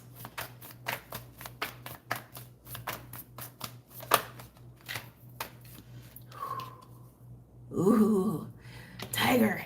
Card of Spiritual Awakening is actually what this card represents in this deck. She's also very much the Queen of Wands for me. Strong moon energy off of this card as well. I mean, she has the crescent moon in her third eye, but I'm actually getting the moon very, very specifically. Yeah, I'm getting sensitivity. This is about psychic sensitivity, empathy, intuition. Like that's actually what I'm feeling off of the Tiger for you, but becoming aware. Again, you've come into some new awareness of self. And I'm hearing other things. It's empowering, but I can feel how overwhelming it is too. But it is in the realm of loved ones, relationships, psychic abilities, empathy, intuition. Like it's in the realm of those things is what I'm getting.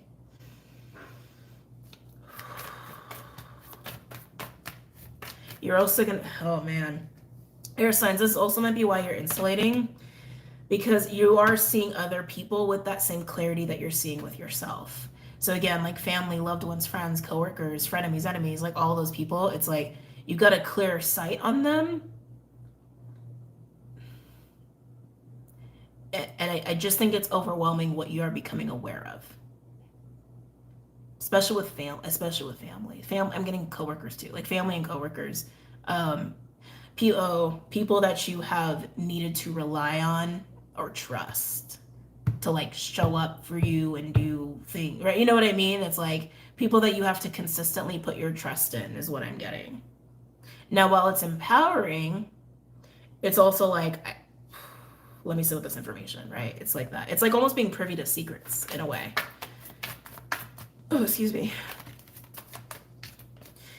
Gemini, Libra, Aquarius. Wow, crown energy with the cosmic egg. This is reaching a pinnacle of spiritual growth and development, ascensions, awakenings, that sort of deal. And remember what I was getting? It's like you're in an egg.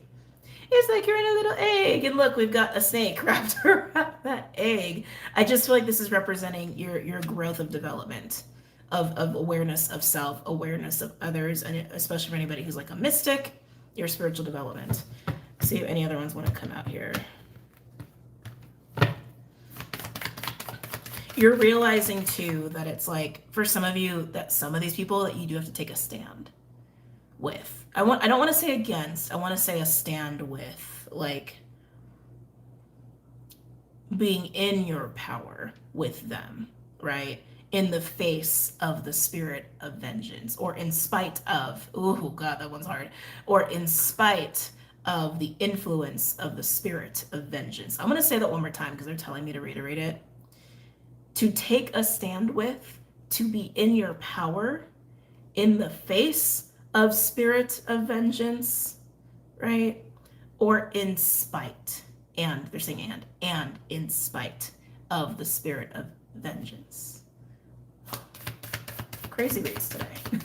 Maybe it's because I've been away for a bit. Crazy reads. Okay. Beautiful. Firefly, to me, that's a catalyst energy, like of inspiration, of insight, of clarity, muse-like energy, or vitality, but I feel like it's clarity. Yeah, with the lamb. See, having a new perspective, a new sight on, look, the hyena with all that moon energy on what's an illusion and what's not. Really seeing people and yourself for who and what they are and who and what you are. Yeah. Okay, air signs. Let's pull some tarot. Let's use the Midnight Magic deck. Oh, kitty cat, you're so cute. Yes, you are. Yes, you are. Sorry. Cat mom. Using my mushroom deck here.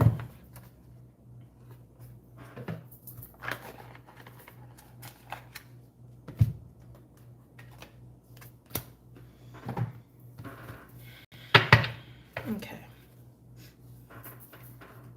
Any messages or insights for my air signs? Gemini. Ooh, it's a Bruin. I can feel it. I can feel like energy of Bruin. Air signs, Gemini, Libra, Aquarius. Gemini, Libra, Aquarius. Gemini, Libra, Aquarius. Gemini, Libra, Aquarius. They're actually showing me a crown, which when they do, it just kind of represents the crown to me, or some sort of initiation, graduation, being in your power, embracing your power, that sort of deal, right? Embodying. They said embody. Embodying.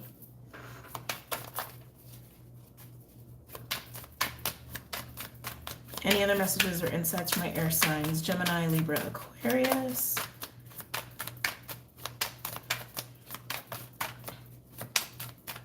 Y'all got me working today. Gemini, Libra, Aquarius.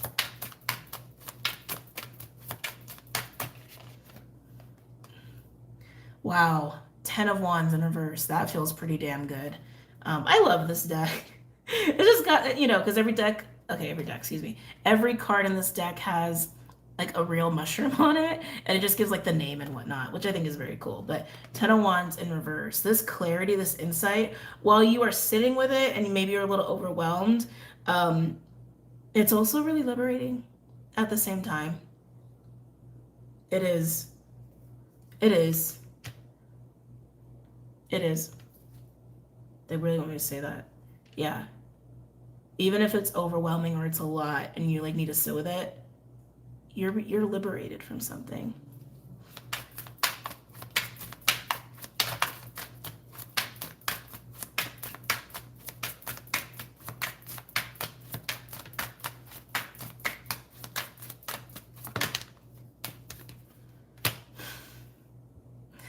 Look at, talk about being liberated. Now we have the Chariot, Cancer energy. This is triumph, this is success, and this is progress and movement away from what maybe was burdensome for you or restrictive for you. I keep getting it's all around the spirit of vengeance and how you've experienced that. Like, again, being the one who experiencing the spirit of vengeance, like on you, within you, or the receiving end of the spirit of vengeance. It's like realizing why that has been, right? And then being in your power in this way with this new information and taking a stand, like in the face of it or in spite of it. And it is liberating you from something that clearly has been weighing on you. And that could be lifelong. That could be something that's just been recent.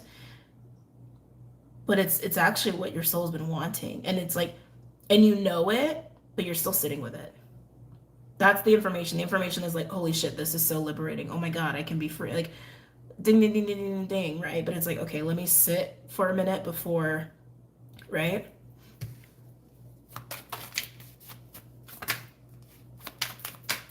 Any other messages or insights for my air signs, Gemini, Libra, Aquarius?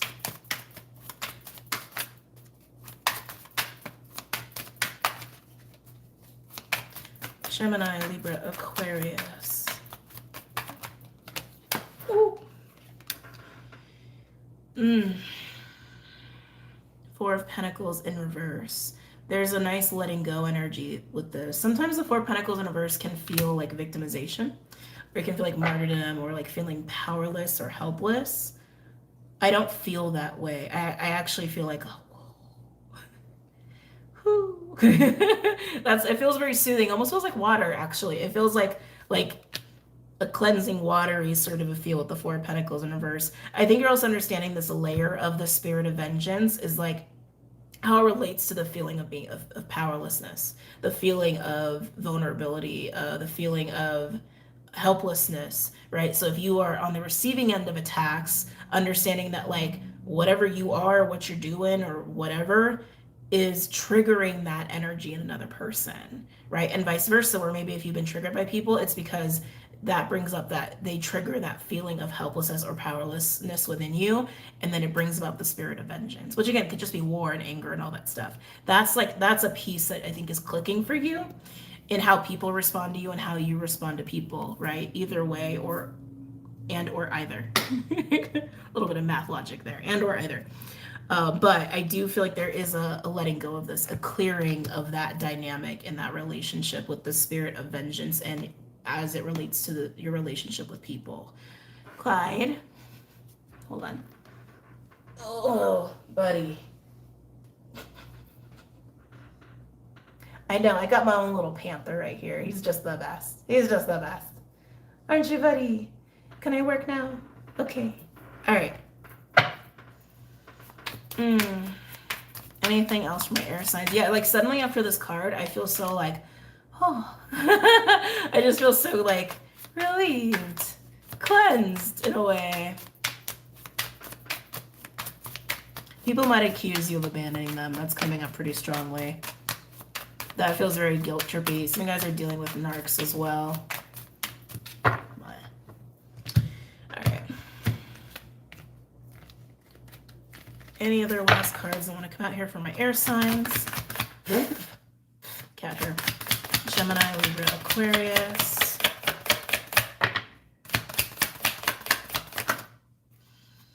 Ooh. Knight of Pentacles. Interesting that I just picked up on that abandonment feeling, because Knight of Pentacles in reverse is a disloyal energy. It's a lacking consistency, lacking predictability, not able to really do, not able to show up, not able to not able, not able. But it also can be a not trusting energy. Like, you were supposed to be there for me and you're not. Like, there's an accusatory energy behind the Knight of Pentacles in reverse. Air signs, you're becoming also very aware too of how you have stayed obligated to relationships and circumstances that do not have that same reciprocity. They're either not healthy, or they feel entitled to you or expect things from you. And you're like, I can't be loyal to that shit anymore. Hence the people feeling abandoned. Gemini, Libra, Aquarius. Gemini, Libra, Aquarius. On the bottom, ooh, whoa, Knight of Cups. You got Virgo and Pisces here, the 1-7 houses, which usually when I see that, especially with the court cards, when I see the opposing signs, usually very indicative to me that there's tribe stuff going on, relationship stuff going on in the midst of this. And I was feeling that for you from the beginning. But yeah, we have Knight of Cups in reverse, and the overall, wow, Queen of Swords in reverse. I don't like that vibe. Something about that, I don't like the way it makes me feel inside my heart and my stomach.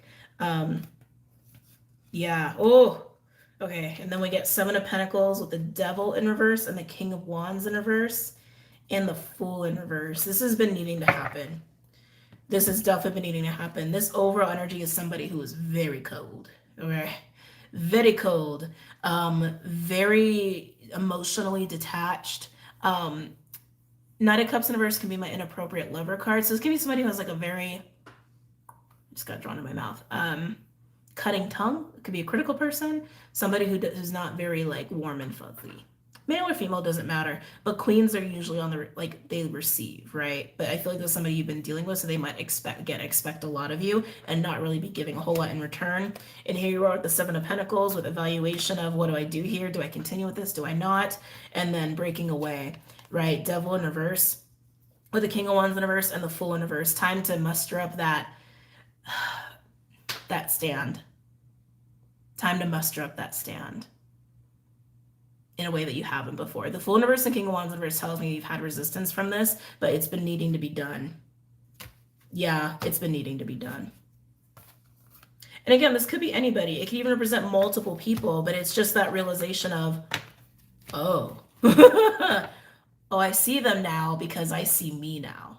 I see me clearer. I see them clearer. I see these relationship dynamics that have had this spirit of vengeance, these power dynamics, these dynamics or themes or energy plays of victimization or feeling powerless or helpless, entitled, all those things, right? And you're like, this information was very needed. I needed to see this about me. I needed to see this about these people or person, and I can be liberated now. I can be free of this, but I need to sit with this a hot minute before I do anything with it.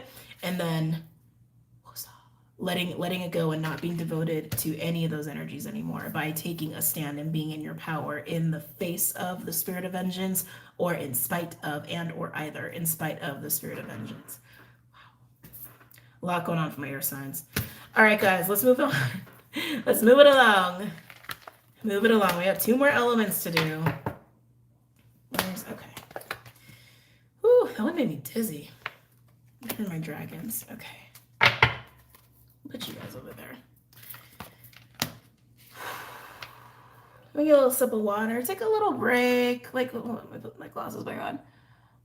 Let's take like a 5-minute break. I don't know, 5 minutes feels long. Get some water, bathroom, blow your nose. I don't know, make that text, shoot that text. I need a minute. I need a minute, but I don't want to stop the recording because then I gotta like stitch and shit, and I don't want to do that. So we're not doing that. We're just gonna sit here. We're just gonna sit and relax for a minute.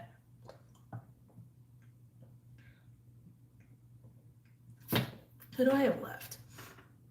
Oh, water and earth. Okie dokie. I feel like earth, you're going last. Can already feel that, which means earth, you're going through. Usually the one that goes last is like, there's just a lot going on, positive or negative, right? Look at me, I can't stop talking.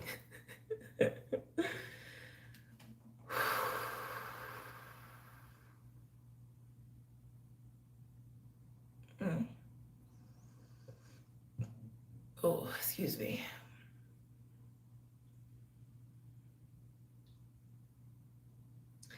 I mean, earth, I said you're gonna go last. We'll see if it's gonna be water or earth. I just feel all of a sudden like a lot of communing with spirit is going on. And I don't know if it's for water or for earth. We're gonna see in a minute.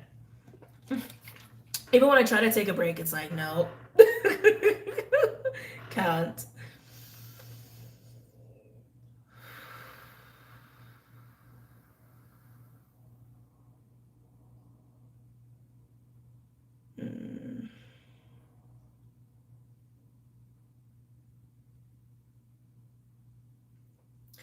Water and earth, you guys could be in each other's energies. Like earth, you could be really in your water, and water, you could really be in your earth, which is great because those two elements work really well together.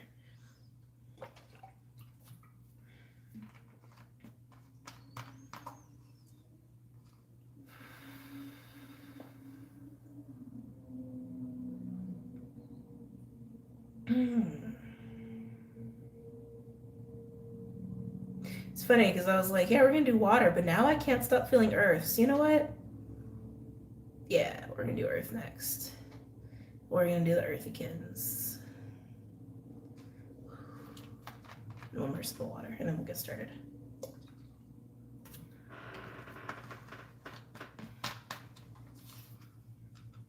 Where did I have these? I'm sure right there. Okay.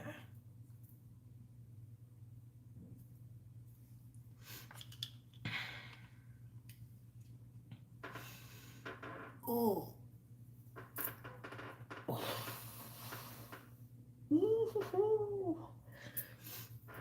Oh, wowza. Okay. Yeah, we're doing earth next. All right. We'll just do 45. Okay. Capricorn, Taurus, and Virgo. Capricorn, Taurus, and Virgo. Capricorn, Taurus, and Virgo. What? I feel the fate with you. I do. I feel this playful energy, this like little childlike, but that is Fae, right? It's like I feel earthly, playful, childlike, etherical energy with you. I do. 100%. This could be a newer energy for you. You could be new to the Fae or those kind of energies or elementals. Thank you. They said elementals. Elementals. But it feels good. It feels good. It just feels like you're playing in your magic and you're just kind of like playing with life, you know? Feels good. It's a good look on you, earth signs. All right, what deck we're gonna use for earth signs then, since these decks have been so picky today. Excuse me. No. Okay. Then which ones? I forgot about all those down there. For my earth signs, for my earth signs, for my earth signs.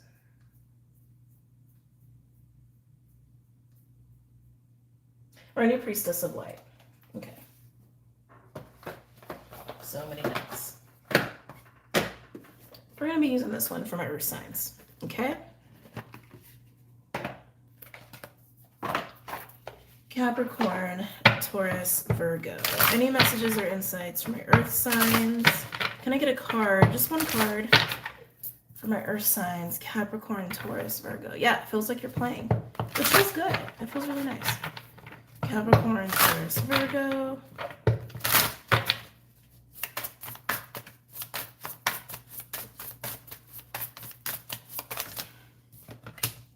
Hidden knowledge, Akashic records, silent understanding. Excuse me. 52 realms a little bit. There is still this very strong like high priest, high priestess energy that you're embodying. It just feels like you're getting less serious is how it feels to me. Like being very connected to yourself and who you are, and then for my mystics, like to your own magic, all of that good stuff, but like getting a little bit more malleable with it, getting a little bit less rigid with it, and like a little bit more flow. Yeah, it's kind of what I was saying before. It's like water, you're getting into earth, and earth, you're getting into water. Like that's what it feels like to me. You're learning to flow in it better without having rigidity or seriousness to it, or as much. I want to say as much seriousness to it, but it feels really good. Earth signs. That feels really, really good. It's the balance. They said no, it's about the balance, because some of you it's the opposite. Interesting. So yeah, earth signs, it's like you're reaching a balance here with yourself, with being connected to self, and then especially my mystics, like your gifts and your magic and all of that, the interconnectedness of all things. So like maintaining that connection of presence, of self, of truth, but balancing it with play, balancing it with fun. So maybe this is actually balancing work and seriousness, or like how serious you take life, and then the fun and frivolity of like childlike flow energy. So if you've been in one more so than the other, you're balancing with the other. So again, balancing those two energies. Like balancing Capricorn, Cancer is like a good way to kind of look at that. Well, no, I take that back. Almost like balancing Aqua and Leo. Yeah, it's way more like balancing Aquarius, Leo, actually, even though this is for Earth. Don't get too lost in the verbiage. Just like, just feel what I'm saying. Just feel what I'm saying. Balancing play, childlike flow, fun, frivolity. It's kind of like both, I guess. Balancing Cappy, Aqua with Cancer, Leo, and balancing like seriousness of what it is that you're doing, what it is that you're doing for a career, or even like your own practices and how you go about life. Balancing masculine, feminine, rigidity of life, responsibility of life, and then the play of life. That's what it is for my earth signs. It might even be that way for my water signs, because there seemed to be this play between the two elements. But let's go ahead and pull some other cards here. Am I pulling from? Oh, they don't want the Egyptian deck for you, earth signs. Okay, interesting. They don't want the Egyptian gods deck for you. Okay, well I want to pull one more from a different oracle. Hold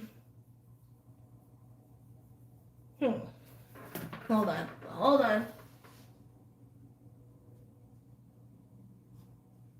I'm not feeling those either. Are we not pulling a second oracle card for my earth signs? They said it's not necessary. Okay. All right, we're not doing it. We're going to go straight into the wild unknown animal spirit deck here.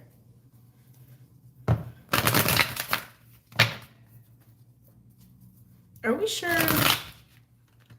Hold on, I'm negotiating. What about the rose? Okay. They said I can pull from the rose. Okay. I like the rose oracle. Yeah, we're going to pull one from the rose. That feels good for you guys.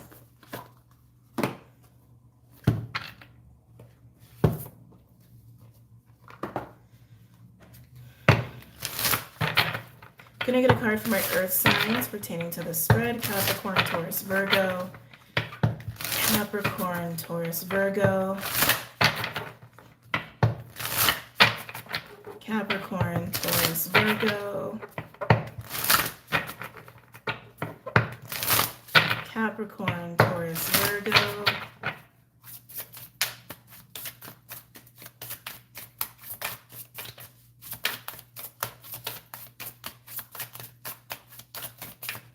Capricorn, Taurus, Virgo. Oh, you guys got two. Interesting. So we have the child within. What I was already picking up for you. Inner mother, innocence, gentleness, and tenderness, right? The child within. And then the crowning. Initiation, thresholds, birth, rebirth, a seat at the table. This balance is pivotal for you, earth signs. for progress. This balance is pivotal for you. And when I say progress, it's about what I was saying in the collective read, right? Where it's about that kind of alignment, right? It's harmonizing play, passion, love, flow, feminine, child, creativity. And it's also balancing the discipline, the focus, the masculine responsibility, things we got to do, right? Spiritual practices, the seriousness of it. It's like that parent child stuff. That's what you're balancing. And it's pivotal for continued expansion and progress that you're making in life. And what I mean by that too is like just this like next level experience of a harmonious life, next level happiness and joy, next level fulfillment. And also like I want to say too, you might even experience that you actually feel like you have more energy and more time and room to do more things than you could before because it's a improved evolved alignment that you're experiencing here with this. Very nice. Okay, now we can go to the animals. Thank you. Any other messages or insights from my earth signs? Capricorn, Taurus, Virgo. Capricorn, Taurus, Virgo. I'm getting seeing. Third eye energy for sure. Seeing.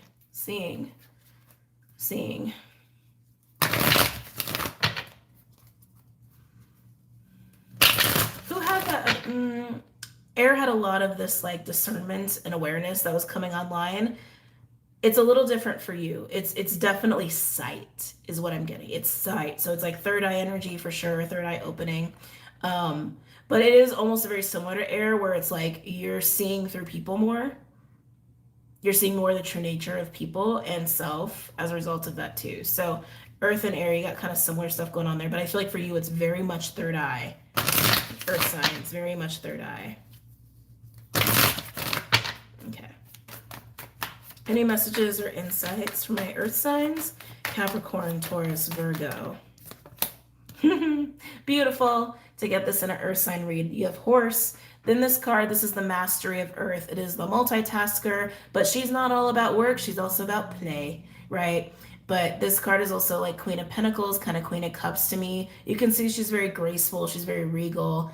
She flows, right? She flows with the energies, but she also gets everything done. Horse also represents independence and stamina and freedom. You are and that's what I was saying before. It's like this new evolved expression of life, experience of life, where it's like you have more freedom to do more by balancing that fun and work, that feminine masculine, the flow and the discipline and focus, right? It's all the things. That's why horse is the multitasker. She can do all of that.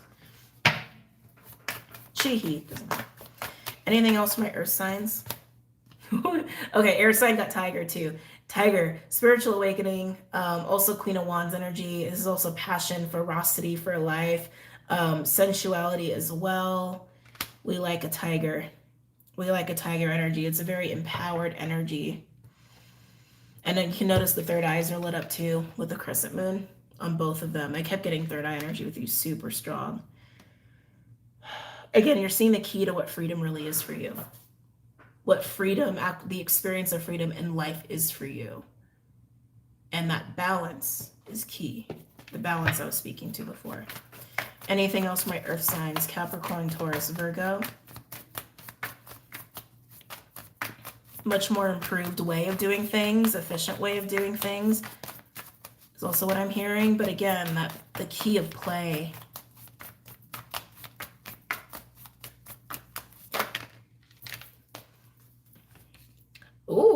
Ooh. Okay, interesting. So first we have mouse and beaver. This, I feel more of that side of the practical, the consistent. A lot of anxiety there with mouse and beaver. Very strong Virgo, Taurus. I mean, more Virgo energy here than Taurus, but I feel a little bit of Taurus. But this, I feel almost like getting way too caught up on the details of how things go. And that's the rigidity, right? And kind of getting a little bit lenient on that. But then on horse and tiger, ooh, we got lamb and wolf. Wolf is tribe, family, community, and the role that we play in that. And lamb is new. Lamb is baby, like baby energy. So some of you guys could be coming into a new perspective of your community, family, and tribe, or your role in it. And some of you, it's actually a new community or family or tribe. Some of you, it actually could even be a child, especially with crowning here. That's literally the energy of birth. So take it as it resonates, because that can come about in very, and we even have the child within, right? So that can come about in very different ways, like having, like going through a rebirth of self, or maybe feeling like your own inner child is reborn, or maybe even having a child of your own, or getting involved in community or tribe or family or loved ones in a whole new way, your purpose, your mission in a whole new way, or these new manifestations of those things showing up in your life, like a new family, a new community, a new tribe, a new mission, all those things. And what you're balancing out is the anxiety around how all this shit is going to be balanced out, or the details of, I need to do this way, this way, this way, this way. It's not always about that. You got to have the flow. You got to have the play. You got to have the creativity, right? That's the balance I'm speaking to. This excites me, though. That excites me for you. There feels like so many new possibilities there for you. All really bringing about a better experience, an evolved experience with family, tribe, community, mission, purpose, and your role in all of that as well. So, anything else for my earth signs? Capricorn, Taurus, Virgo.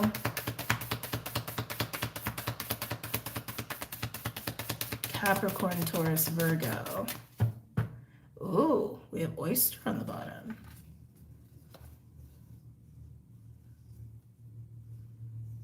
Oh, some of you guys are having a kid. Sorry, just have to say it.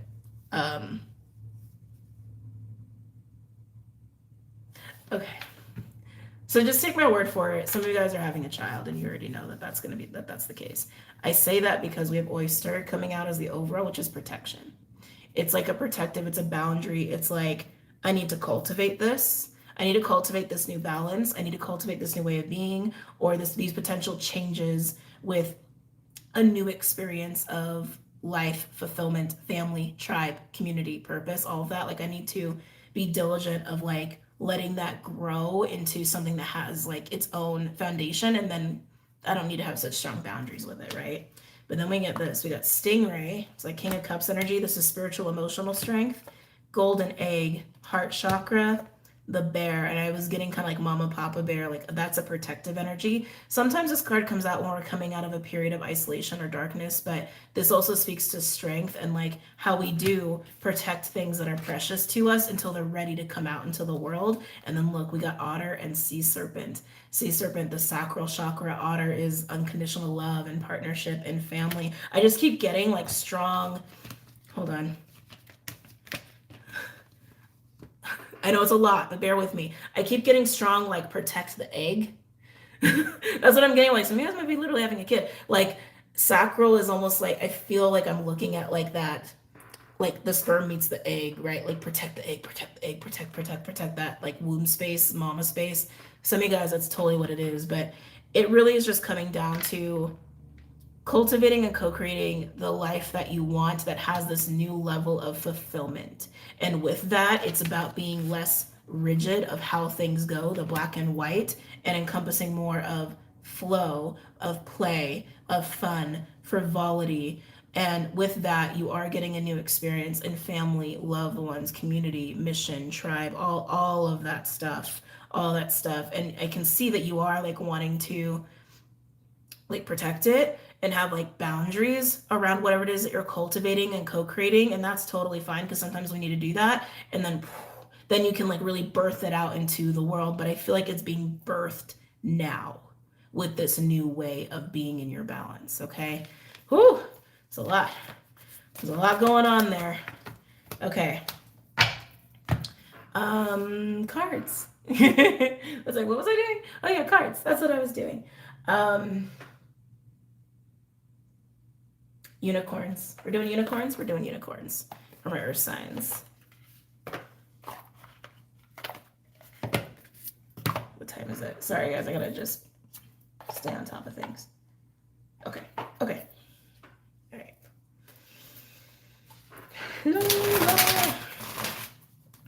Any messages or insights for my earth signs? Capricorn, Taurus, Virgo.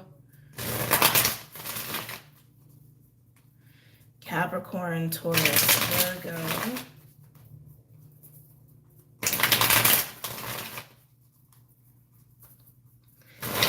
Capricorn, Taurus, Virgo. One more. Ah. Okay.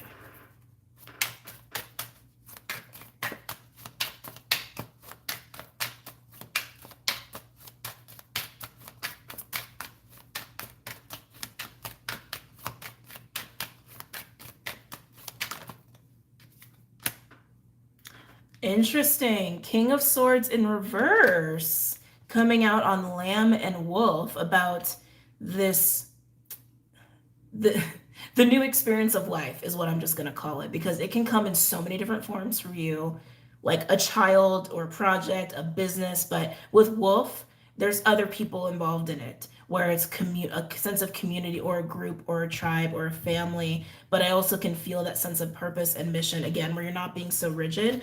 But with the King of Swords in reverse, it's like, how can this happen is kind of what I'm getting, like not really seeing how to birth it. Again, getting caught up in the rigidity. You don't need to know exactly.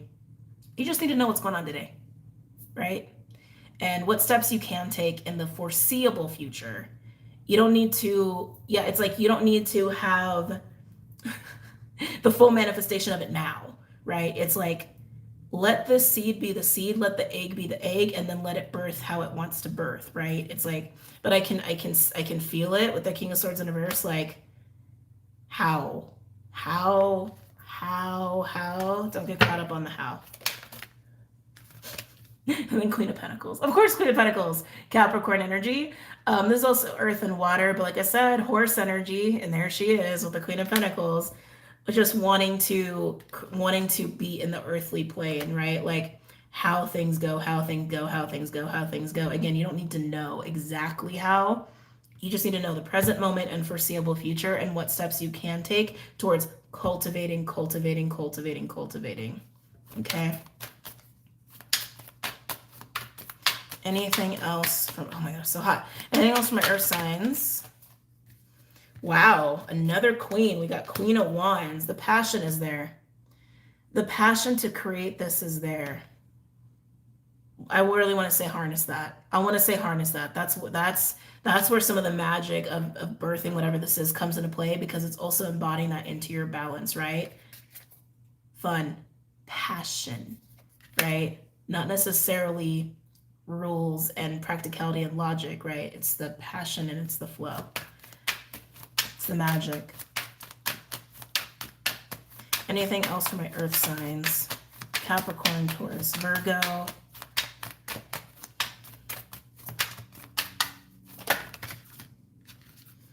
Oh my.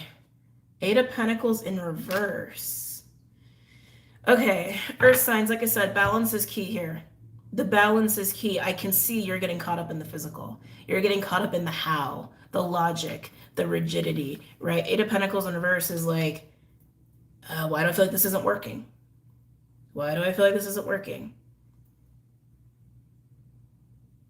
It's about embracing new ways of being this week, remember? And for you, new ways of being is taking on the fire. Remember I said the horse is like Queen of Pentacles, Queen of Cups, and Tiger's like Queen of Wands? Queen of Pentacles, Queen of Wands. Balance the two. It can't be all work all the time, or all logic all the time, or all practicality all the time.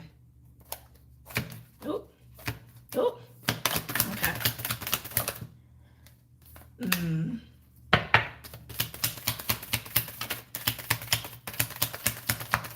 I'm also picking up on another thing. Just give me a second. Get all the cards out here. For some of you earth signs, you really enjoy what you're evolving from.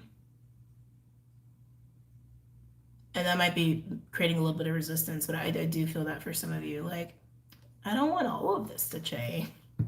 I don't want that part of it to change. Oh yeah, it's kind of what I'm getting.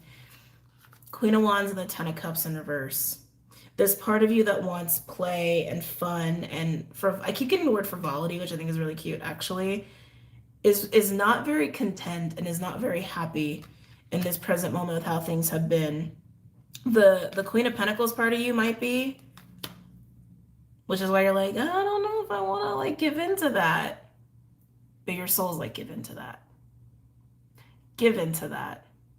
Ten of Cups in reverse can also indicate like family life, domestic life is not exactly fulfilling, but that's the whole point, right? It's like reaching this new level of fulfillment to allow change, allow for new elements, allow for shifts in how you go about things. So you have more room for more things, you have more energy for more things, more excitement.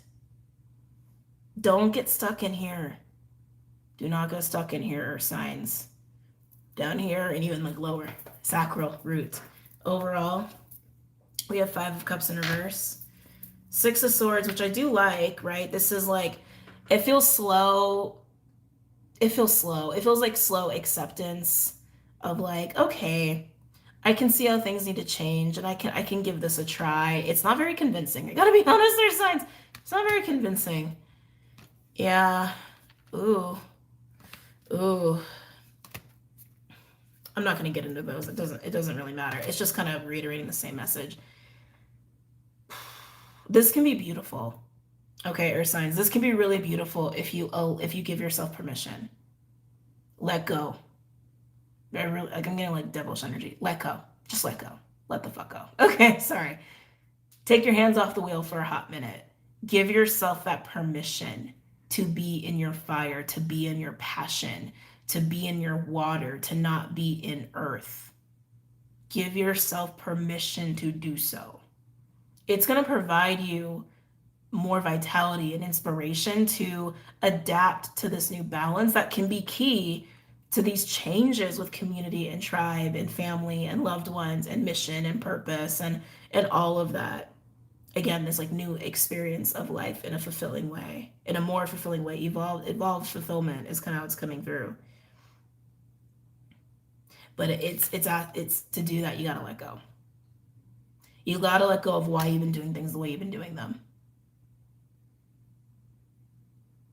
I feel like however you've been going about your life or family life or work, like however this is affecting you, it's not sustainable in New Earth. Like it's not sustainable in this new reality we're finding ourselves in. I also want to say it's like, it's not rooted in your passion and in your soul as much as it could be. It's like deepening that for you. But you gotta let go. You gotta let go. You gotta let go. You gotta let go. You gotta let go. It had to be said multiple times. Ooh, all right, Earth signs. Let's move on to water. Decks everywhere. We're just gonna put you there. Okay. This is making my back hurt, actually. Where'd that deck go? There you are. And we're gonna move you over there. And you are there. Okay. Whew. Water signs.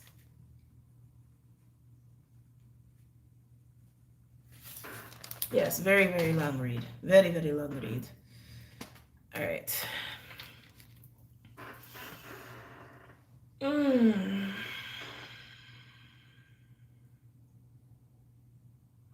Water signs, I'm getting like white light with you actually. Water signs, water signs, water signs. Cancer, Pisces, Scorpio. Feels like electrifying, to be honest. Interesting. So water signs, you could be coming into a very new energy yourself and feeling vitalized. Some of you guys could be moving into fire, or what you would perceive as what you perceive as fire. Some of you are actually getting like downloads and activations. Like I'm getting like electrified is what I'm getting. But the fact that white light is kind of showing itself to me feels very divine, very cleansing, almost like being cleansed by fire or being cleansed by light is what I'm getting for my water signs for Cancer, Pisces, Scorpio. Some of you guys have been in the dark a long time, and what I mean by that is just like underworld energy, like primordial energy, like deep water energy, deep within self energy, maybe deep within the shadow, whatever words you want to use. None of these words are perfectly accurate. But that's kind of what I'm getting for you. Like you've been submerged. Thank you. You've been submerged and you're coming out into the light here, but it feels very cleansing, but it feels like electrifyingly cleansing or fiery, like fiery white light sort of cleansing is what it feels like for you. Interesting. Water signs. We are going to use the elements deck for you. Yes? Yes. Okay. Can I get a card for my water signs? Cancer, Pisces, Scorpio. Cancer, Pisces, Scorpio.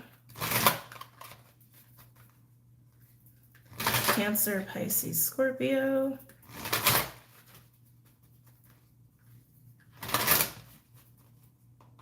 Cancer, Pisces, Scorpio.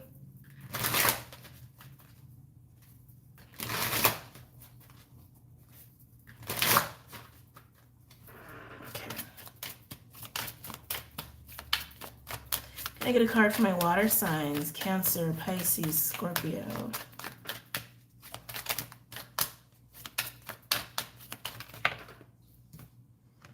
Inspiration, air energy. Breathe your inspiration into the world. Oh, and there's a one? One. Okay, water signs. I feel like you're in a very, very spiritual place here. And it's interesting that air came out because I was getting like white light, right? And it's something about that feels very like purified, like air, airy. I want to read this one actually. Something about this feels like there's a lot behind it. Where did the, oh, there it is. Okay. All right, where's air?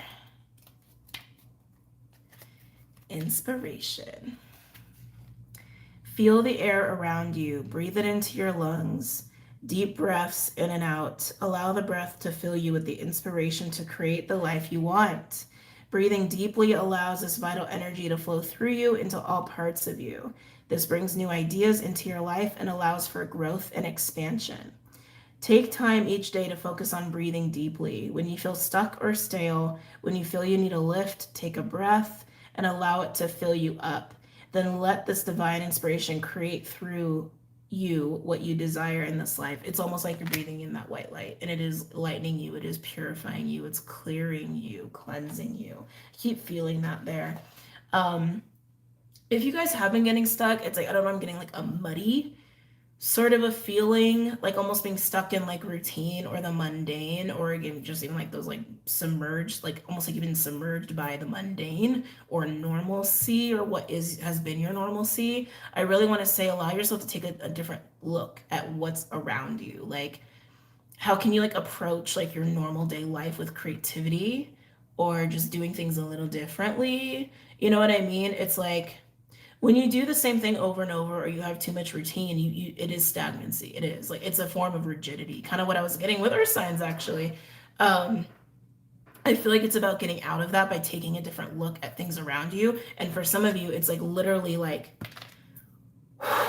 clear, clear, clear, clear. Almost like jumping completely out of what has been normal for you. Which makes sense. Like if you've been submerged, you're going to be out of the water. Like that's what I'm getting. It's clearing what you have perceived as normal, routine, obligations, mundane. This could be moving. This could be getting into a new environment. This could be new relationships, a new job, a new lease on life, if you will. Like it's just not doing anything the same anymore. It feels like a 180 to me, water signs, almost. I'm not going to say 180. That doesn't feel right. Like, yeah, just not doing anything the same. Doing nothing the same. Nothing the same. Nothing to do with the old. Like, that's how it feels to me for you, water signs. Yummy. What other deck wants to work with water signs here? Actually, the Egyptian card, you get Egyptian deck doesn't want to work with the water signs. Okay. We're gonna do dragons actually. Dragons? Dragons. We're gonna do dragons for the water signs. Okay.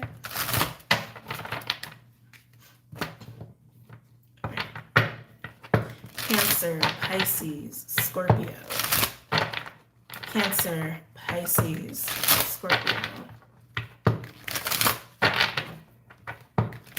Cancer, Pisces, Scorpio. Cancer, Pisces, Scorpio.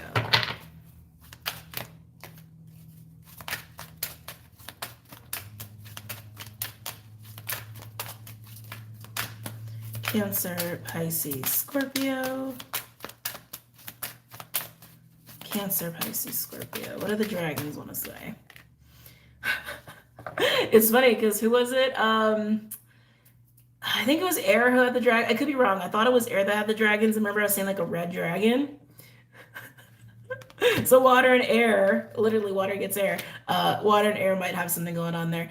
Orange gold dragon from Arcturus, open to knowledge for the new golden age. Carry the energy of the future, be a guiding light. All this like verbiage of like light, light, light, light, light, light, light. Air also does represent information and knowledge, and so water signs with this clearing that you're going through, where again it feels like you're literally being plucked out of the old and like into everything new. That's how it feels for you. Like literally being like in muddy submergedness and like out of the water suddenly in the light. Like it's very different. It's very, very new. And with that maybe coming some new information as well. Okay, new insights is what I will say. New insights. What else for my water signs? I want to get one more dragon for my water signs. Just one more. You'll be working with Arcturians. You could feel drawn to Arcturus.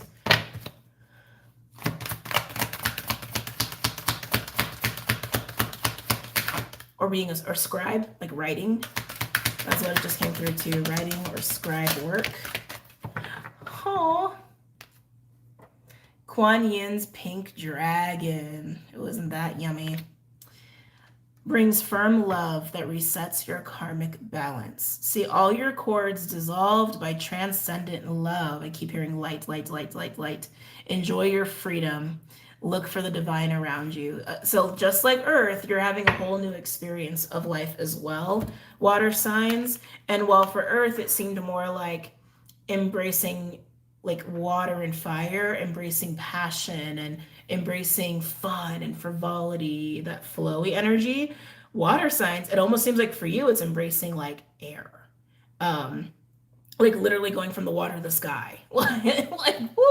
Like that's how it's coming across here. The Kuan Yin pink dragon, a lot of compassion there, a lot of softness, a lot of forgiveness, a lot of acceptance, but it's this expansion and unconditional love. Yeah, water signs, I'm just getting like air and ether.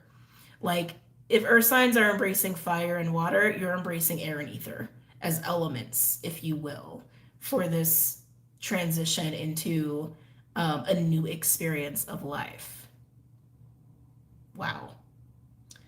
And relationship, definitely relationship as well. Some yeah, water signs, especially for my Scorpios, just because you are 8th house, you are that karmic. I mean, Pisces is too, like karmic. Yeah, for Pisces and Scorpios especially, both of you guys represent karmic forces of sorts. You could have had a lot of experiences where you just like every relationship, whether it's friends, family, coworkers, romance, just has so much karma to it.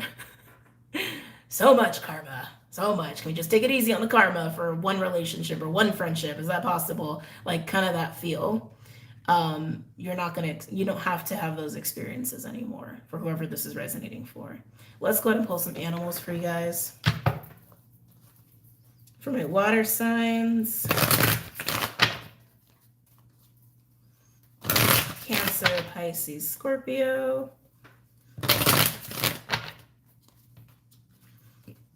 Oh, excuse me. Energy. Oh, God. Cancer, Pisces, Scorpio. Ooh. Cancer, Pisces, Scorpio.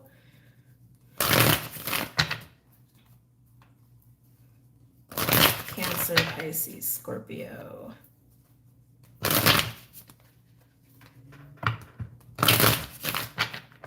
I think I'll just call this reading playing with new energies, playing in the new realms, playing in the new reality. I think that's what I'll call this. Oh, hold on. I know. Sorry.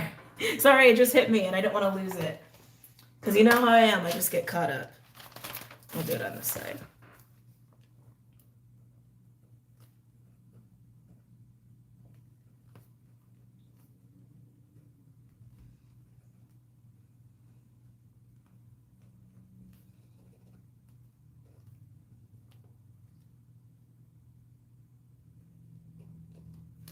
Okay. All right, now we're good. Water signs, Cancer, Pisces, Scorpio.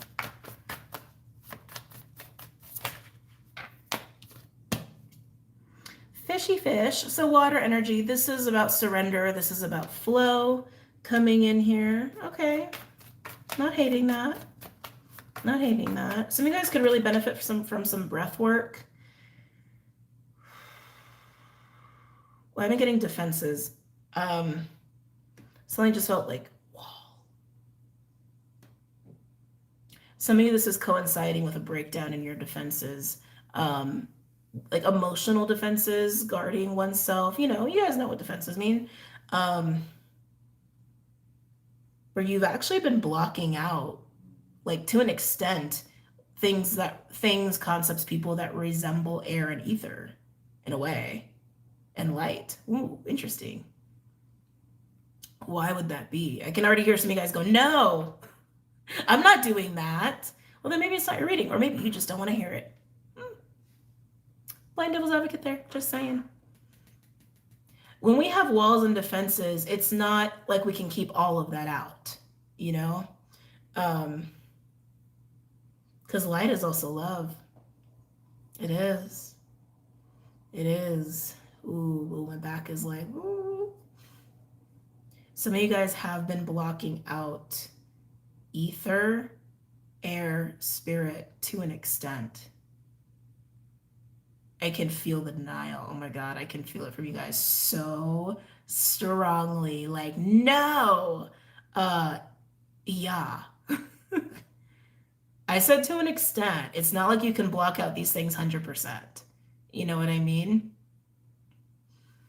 I can feel it. It's like, it's almost like it's been trying to penetrate.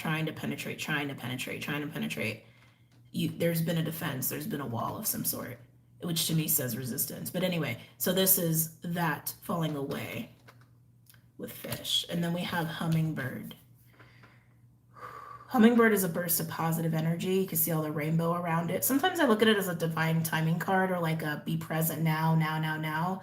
But I'm getting just a burst of positive. Look at all the white lights. Oh my God, I just realized. Look at all the white light around that hummingbird. Embracing that white light. Letting the defenses down, but it's positive energy. That's what the hummingbird is. It's positive energy and represented by air. Oh my God, just all the symbology, the coming out of the water with the fish, right? Like being submerged and then, whoo, oh shit, suddenly you're in the air. In white light. Wow. Well, either way, water signs, for whoever's resonating with this, it's time for those defenses to come down. Or be blasted away is kind of what it feels like. And it just like, yeah, air and white light and ether just, it's almost like floods you. But it's been trying to happen. I feel like it's been trying to happen for a long time. Let's keep going. Especially when it comes to the heart space. Oh, my back. Shit.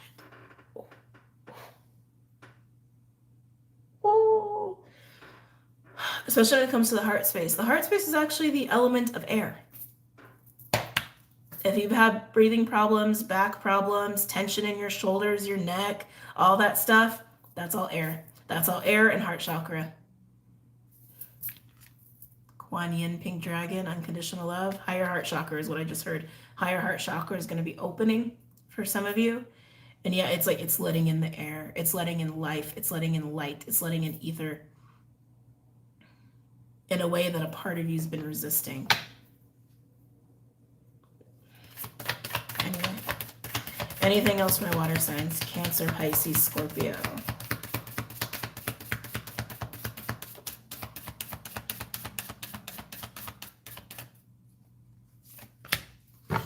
And there it is. Ah, dolphin. Sorry, I love a dolphin. We get otter. 6 of Cups, 2 of Cups, lovers, unconditional love, family, tribe, partnership. Safe and unconditional love energy. What did I say? It's also the heart. And then overall, we got the dolphin. Dolphin is the card of the healer in this deck. Also card of mystic. It's funny, all this like juxtaposition of like being submerged in the water and being out the light. Dolphins spend time underneath in the darkness of the waters and up out playing in the light. In the light. Jump out of the water sign, and become a flying fish. Okay? Become a flying fish. Embrace that dolphin energy. Dolphins also play sensuality, sexuality, curiosity. Also, like kind of childlike in a way. I mean, look at it. How can that not make you happy? Yeah, and then underneath that we have bear, a rebirthing energy coming out of the dark, coming out of a period of hibernation. Ooh, and look, we got the crow with magician, alchemy, transmutation, timeline stuff, magic, the card of magic. Might as well represent ether. But yeah, water signs, you are coming into the light in a way that you have not before. You're embracing light, air, ether, these elements, these aspects, in a way that you have not before. And some of you, it's coinciding with a higher heart chakra opening, heart opening, clearing. And it's just like, clear. What is it? Clear. Clear in knowing of self, clear in information, understanding that you're receiving. And also just clear, like energetically and emotionally. Little fishy's becoming the hummingbird. I like this for you. I'm so itchy, sorry. So many bug bites. Cards, that's what we're doing, isn't it? That's right, cards. Let's still go classic. Let's go classic for my water signs. Ugh. Any messages or insights for my water signs? Cancer, Pisces, Scorpio. Oh, my back is like freaking out with your reading. Holy crap. Wow. Cancer, Pisces, Scorpio. It's my wings. My wings are freaking out. Cancer, Pisces, Scorpio. Some of you guys, it can also equate to that, like reaching these like new levels of your energetic body, etherical body, and feeling your wings for the first time, or wings opening. Cancer, Pisces, Scorpio. If you don't know what that means, don't worry, probably not for you. Cancer, Pisces, Scorpio. Where are we at? Oh my God, 2.5 hours. I think the longest weekly I've ever done was like 3 hours, so not breaking the record just yet. Cancer, Pisces, Scorpio.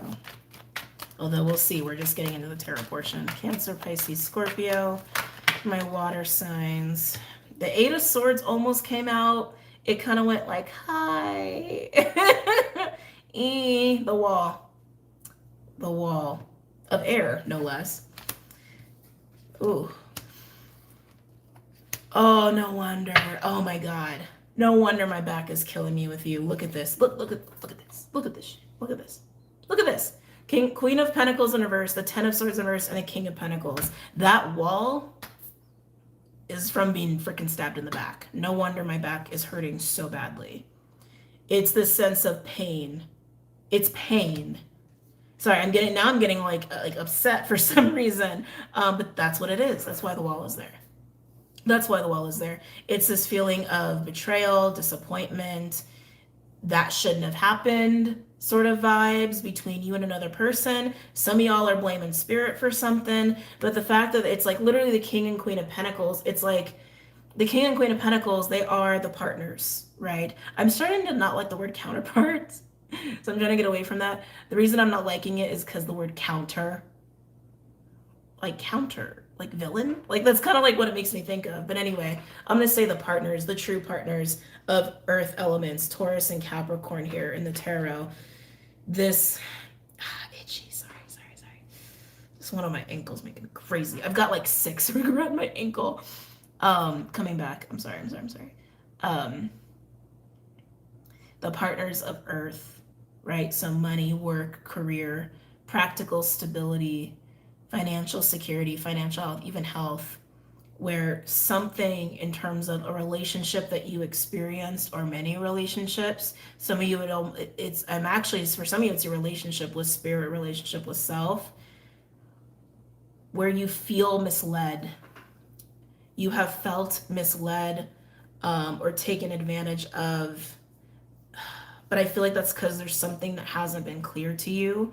Oh my God, my heart is hurting so bad talking about this because it's something that hasn't been clear to you about these specific relationships, or something that happened and then you're like, Spirit, what the hell, right? It's kind of like that. Oh, itchy. Um, so again, just to reiterate, because I was getting a little distracted with my itchiness.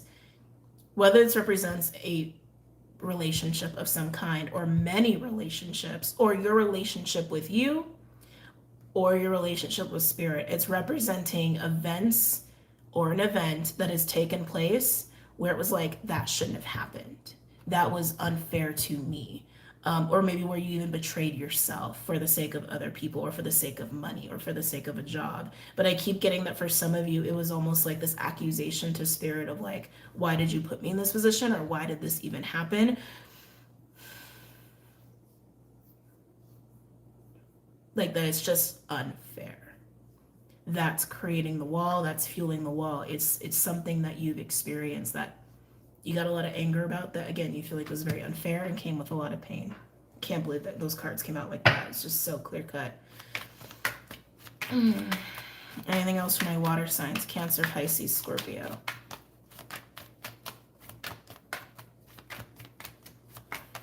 You're going to get more information about this, about these feelings, these emotions, these events and or event that took place.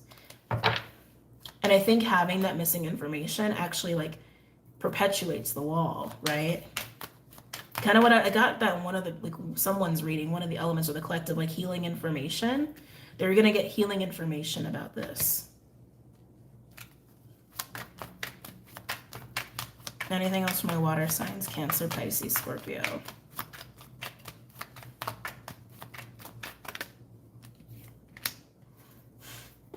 And then of course with Otter, Otter landed over here with like the orange red dragon of Arcturus and the Kuan Yin dragon. And then we got the magician.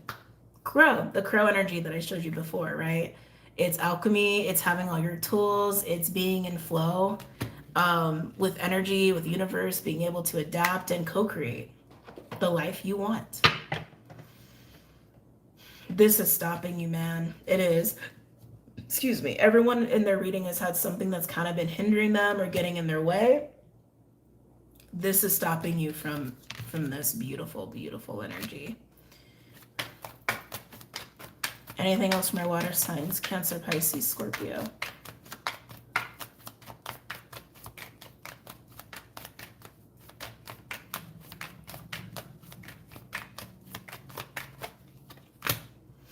And there it is in the middle, because they're so separate. Like the fish and the hummingbird are over here with this wall of trauma, basically, and pain and angst. And then you have like the magician, the otter, and the dragons over here. And right in the middle, death.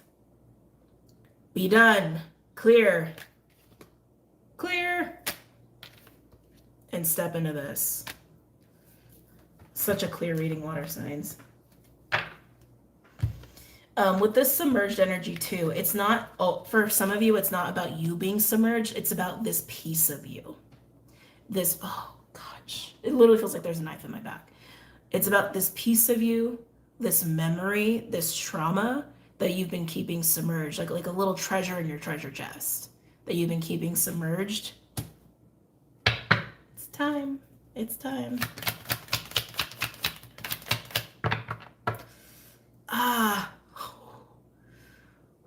The energy going through my heart in your reading is crazy because it's all through my back and then it just went, oh, like right up to the front. Oh, so right in my sternum. Cancer, Pisces, Scorpio. Cancer, Pisces, Scorpio. Yeah, you have not wanted to acknowledge this. Look at this. Death and the Two of Swords. Moon, Libra energy. You have not wanted to acknowledge this. It might be so buried that you're just like, when you come into the knowing, you're like, oh, like might even shock you a little bit because it's been so submerged. And then we have the King of Wands and the Burden relieved with the Ten of Wands in reverse. Freedom, man. That's freedom. That's freedom. That's vitality. That is confidence. That is like I can freaking do shit. I can go and create now. Like I can do the shit. Like very almost cocky in a way. Um, burden relieved. Oh, wowza. Okay, water signs. Good luck to you.